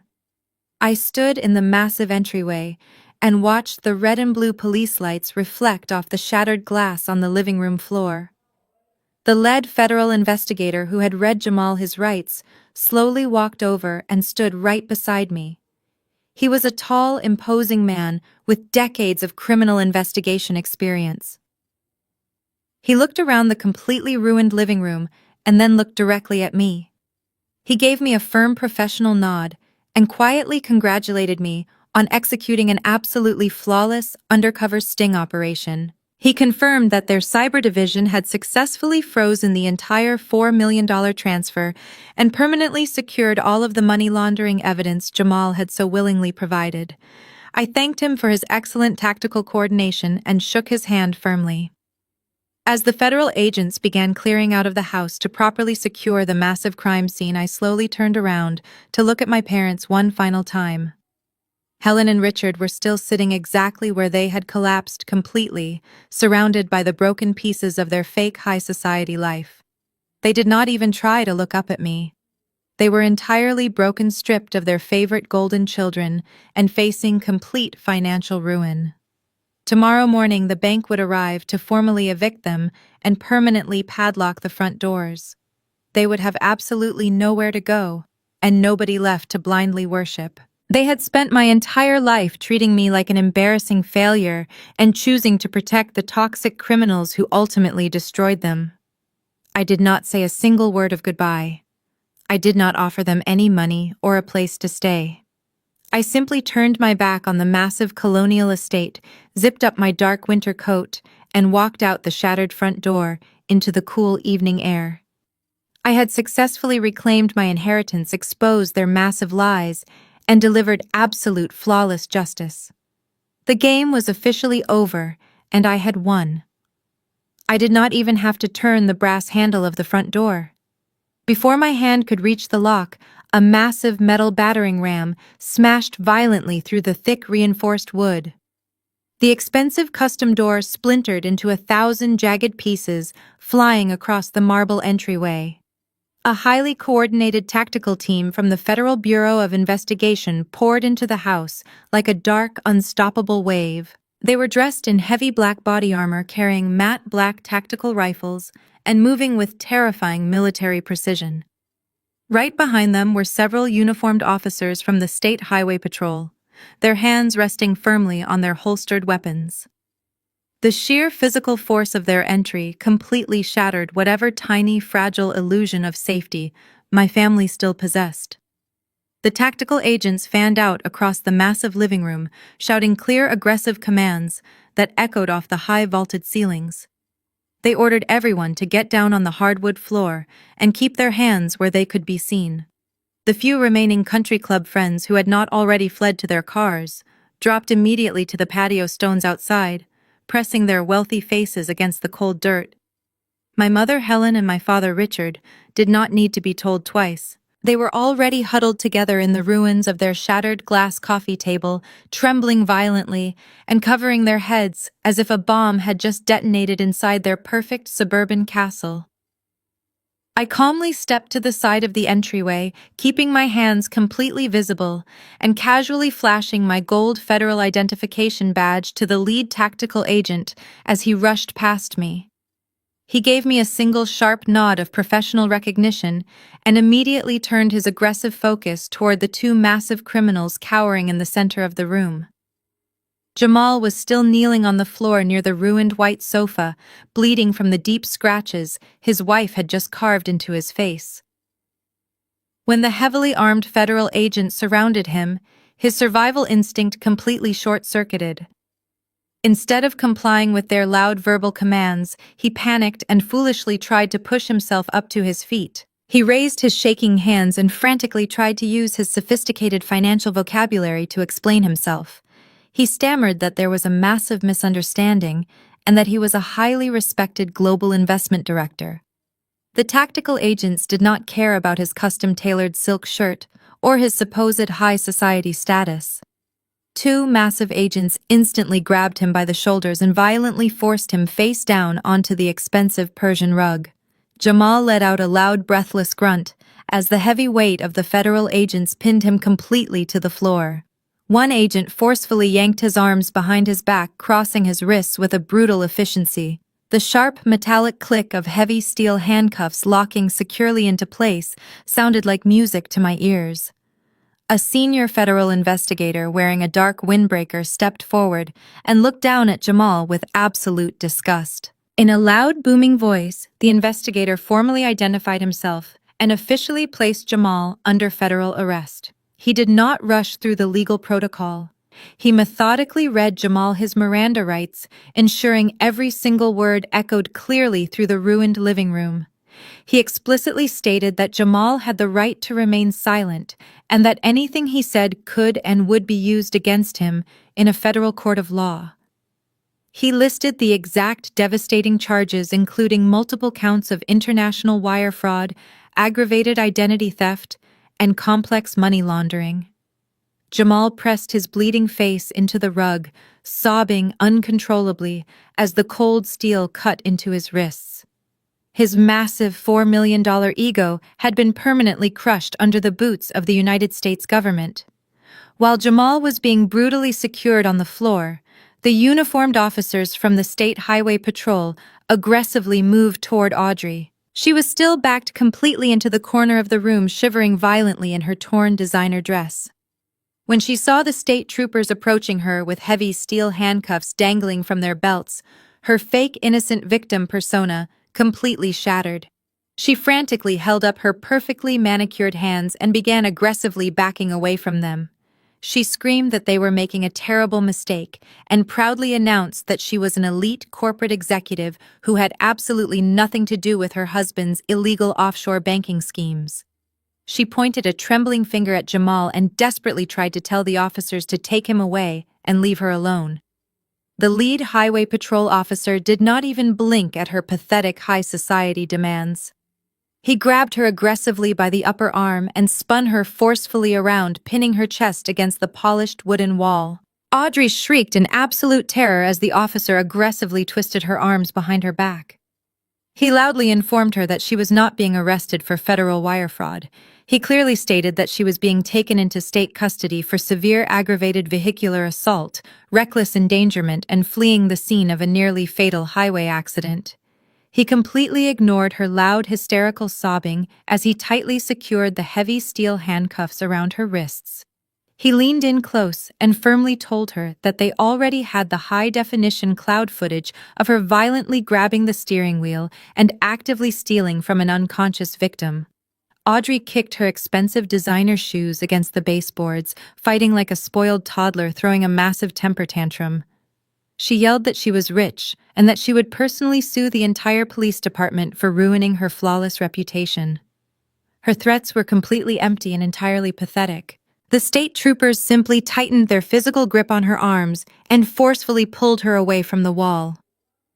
The coordinated police units began physically dragging my completely ruined sister and brother-in-law out of the shattered living room. Jamal could barely walk on his own.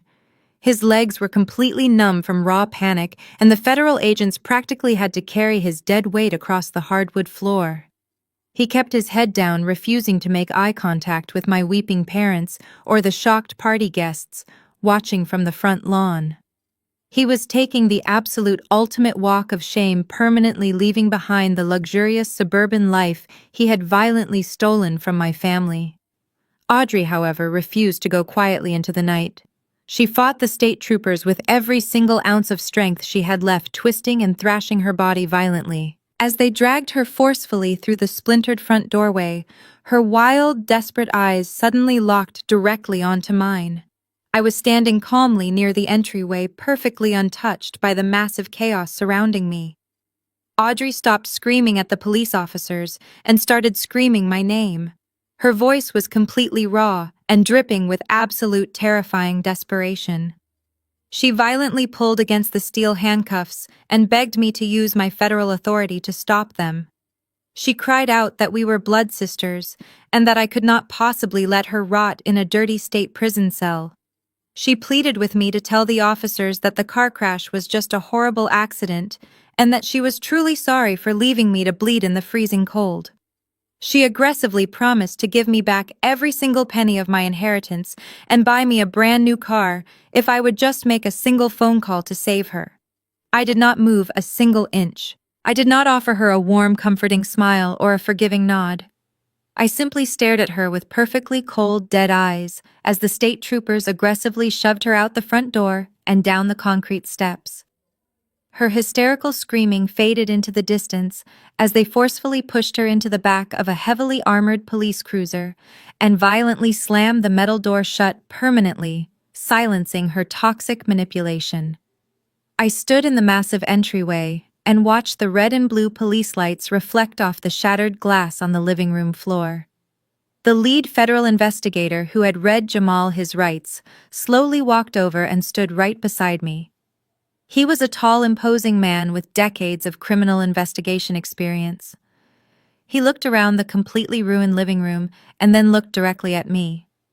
He gave me a firm professional nod and quietly congratulated me on executing an absolutely flawless undercover sting operation. He confirmed that their cyber division had successfully frozen the entire $4 million transfer and permanently secured all of the money laundering evidence Jamal had so willingly provided. I thanked him for his excellent tactical coordination and shook his hand firmly. As the federal agents began clearing out of the house to properly secure the massive crime scene, I slowly turned around to look at my parents one final time. Helen and Richard were still sitting exactly where they had collapsed, completely surrounded by the broken pieces of their fake high society life.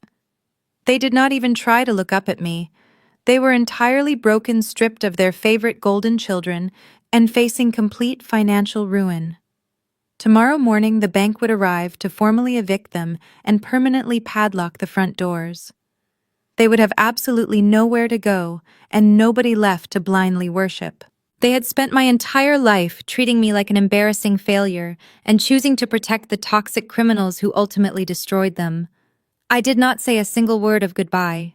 I did not offer them any money or a place to stay. I simply turned my back on the massive colonial estate, zipped up my dark winter coat, and walked out the shattered front door into the cool evening air. I had successfully reclaimed my inheritance, exposed their massive lies, and delivered absolute flawless justice. The game was officially over, and I had won. I dismissed the agency driver and slid directly into the driver's seat of the sleek black sedan that had been brought to the scene for me. My fractured rib gave a sharp throb as I reached for the heavy leather steering wheel, but the physical pain was completely overshadowed by the massive wave of absolute relief washing over my entire body. I pressed the ignition button, and the powerful engine roared to life with a deep, satisfying hum. I shifted the car into drive and slowly pulled away from the dark curb without taking a single second to look back at the foreclosed colonial estate. I did not check my rearview mirror to see if my parents were still kneeling on the cold concrete driveway. They were officially ghosts to me now, permanently trapped in a tragic financial nightmare of their own making. I navigated the winding suburban streets, leaving the flashing red and blue police lights far behind me in the wealthy neighborhood. The loud, chaotic noise of the tactical raid and my parents' desperate weeping quickly faded away, replaced entirely by the quiet, soothing air conditioning of my new vehicle. I merged smoothly onto the main interstate highway, pointing the hood of my car directly toward the towering skyline of downtown Chicago. The heavy winter clouds had finally started to break apart, revealing a breathtaking evening sky. The setting sun was casting brilliant shades of deep crimson and bright burnt orange across the horizon, reflecting beautifully off the massive glass skyscrapers in the distance. I rested my right hand on the center console and took my first truly deep breath in what felt like a lifetime. The $4 million trust fund my grandfather had left me was perfectly safe and entirely secure. It was currently sitting in a heavily protected federal holding account, waiting to be legally transferred right back to my name the exact second Jamal and Audrey were officially convicted in a court of law. They had arrogantly tried to use my inheritance to fund their massive criminal lifestyle, and instead, they had blindly funded their own spectacular destruction. The flawless golden children were now nothing more than federal inmates, and the parents who enabled them were completely homeless and entirely forgotten. The golden hour sunlight warmed the cold interior of my car and illuminated the medical bandages still wrapped securely around my forehead. The physical scars from that freezing night on the highway would eventually fade, and the broken bones would fully heal. But the profound lesson I had taught my toxic family today would last for the rest of their miserable lives. They had spent decades treating me like a helpless, invisible scapegoat, constantly underestimating my intelligence and completely ignoring my worth. They honestly believed I was just a weak little lamb waiting to be slaughtered for their financial benefit. As I drove straight into the beautiful Chicago sunset, a quiet, confident smile finally broke across my face. I was never the lamb. I was the federal wolf waiting patiently in the dark, and I had just completely devoured their entire world. The most profound lesson to take away from this intense story is that a life constructed entirely on deception, extreme arrogance, and the mistreatment of others is simply a fragile house of cards waiting to completely collapse. Nora's family was entirely consumed by the toxic illusion of high society status. They blindly worshipped the shiny, expensive exterior of Jamal and Audrey, while viciously tearing down the one person who actually lived with genuine integrity. They foolishly believed that stolen wealth and fake corporate titles made them completely untouchable, treating basic kindness as a massive weakness and honesty as a pathetic character flaw. However, the absolute truth always finds a way to violently surface. Toxic greed is an incredibly blinding force. It made Jamal arrogant and reckless enough to steal directly from a highly trained federal investigator, and it made Richard and Helen foolish enough to legally sign away their beloved estate without reading a single word of the fine print. When you prioritize a fake aesthetic over real moral character, you actively invite your own devastating destruction. Furthermore, this story powerfully teaches us to never underestimate the quiet ones in the room. Nora endured years of severe emotional abuse and endless dismissal, yet she brilliantly used their massive, blinding arrogance as the exact weapon to permanently dismantle their fake empire. She did not need to scream or throw violent temper tantrums to win. She simply stepped aside and let their own horrible choices trap them. Genuine power does not come from stolen millions or a fabricated social status. True power comes from competence, incredible patience, and unwavering integrity. If you enjoyed this satisfying story of absolute flawless justice, hit that subscribe button to hear more thrilling tales of karma catching up to those who deserve it most.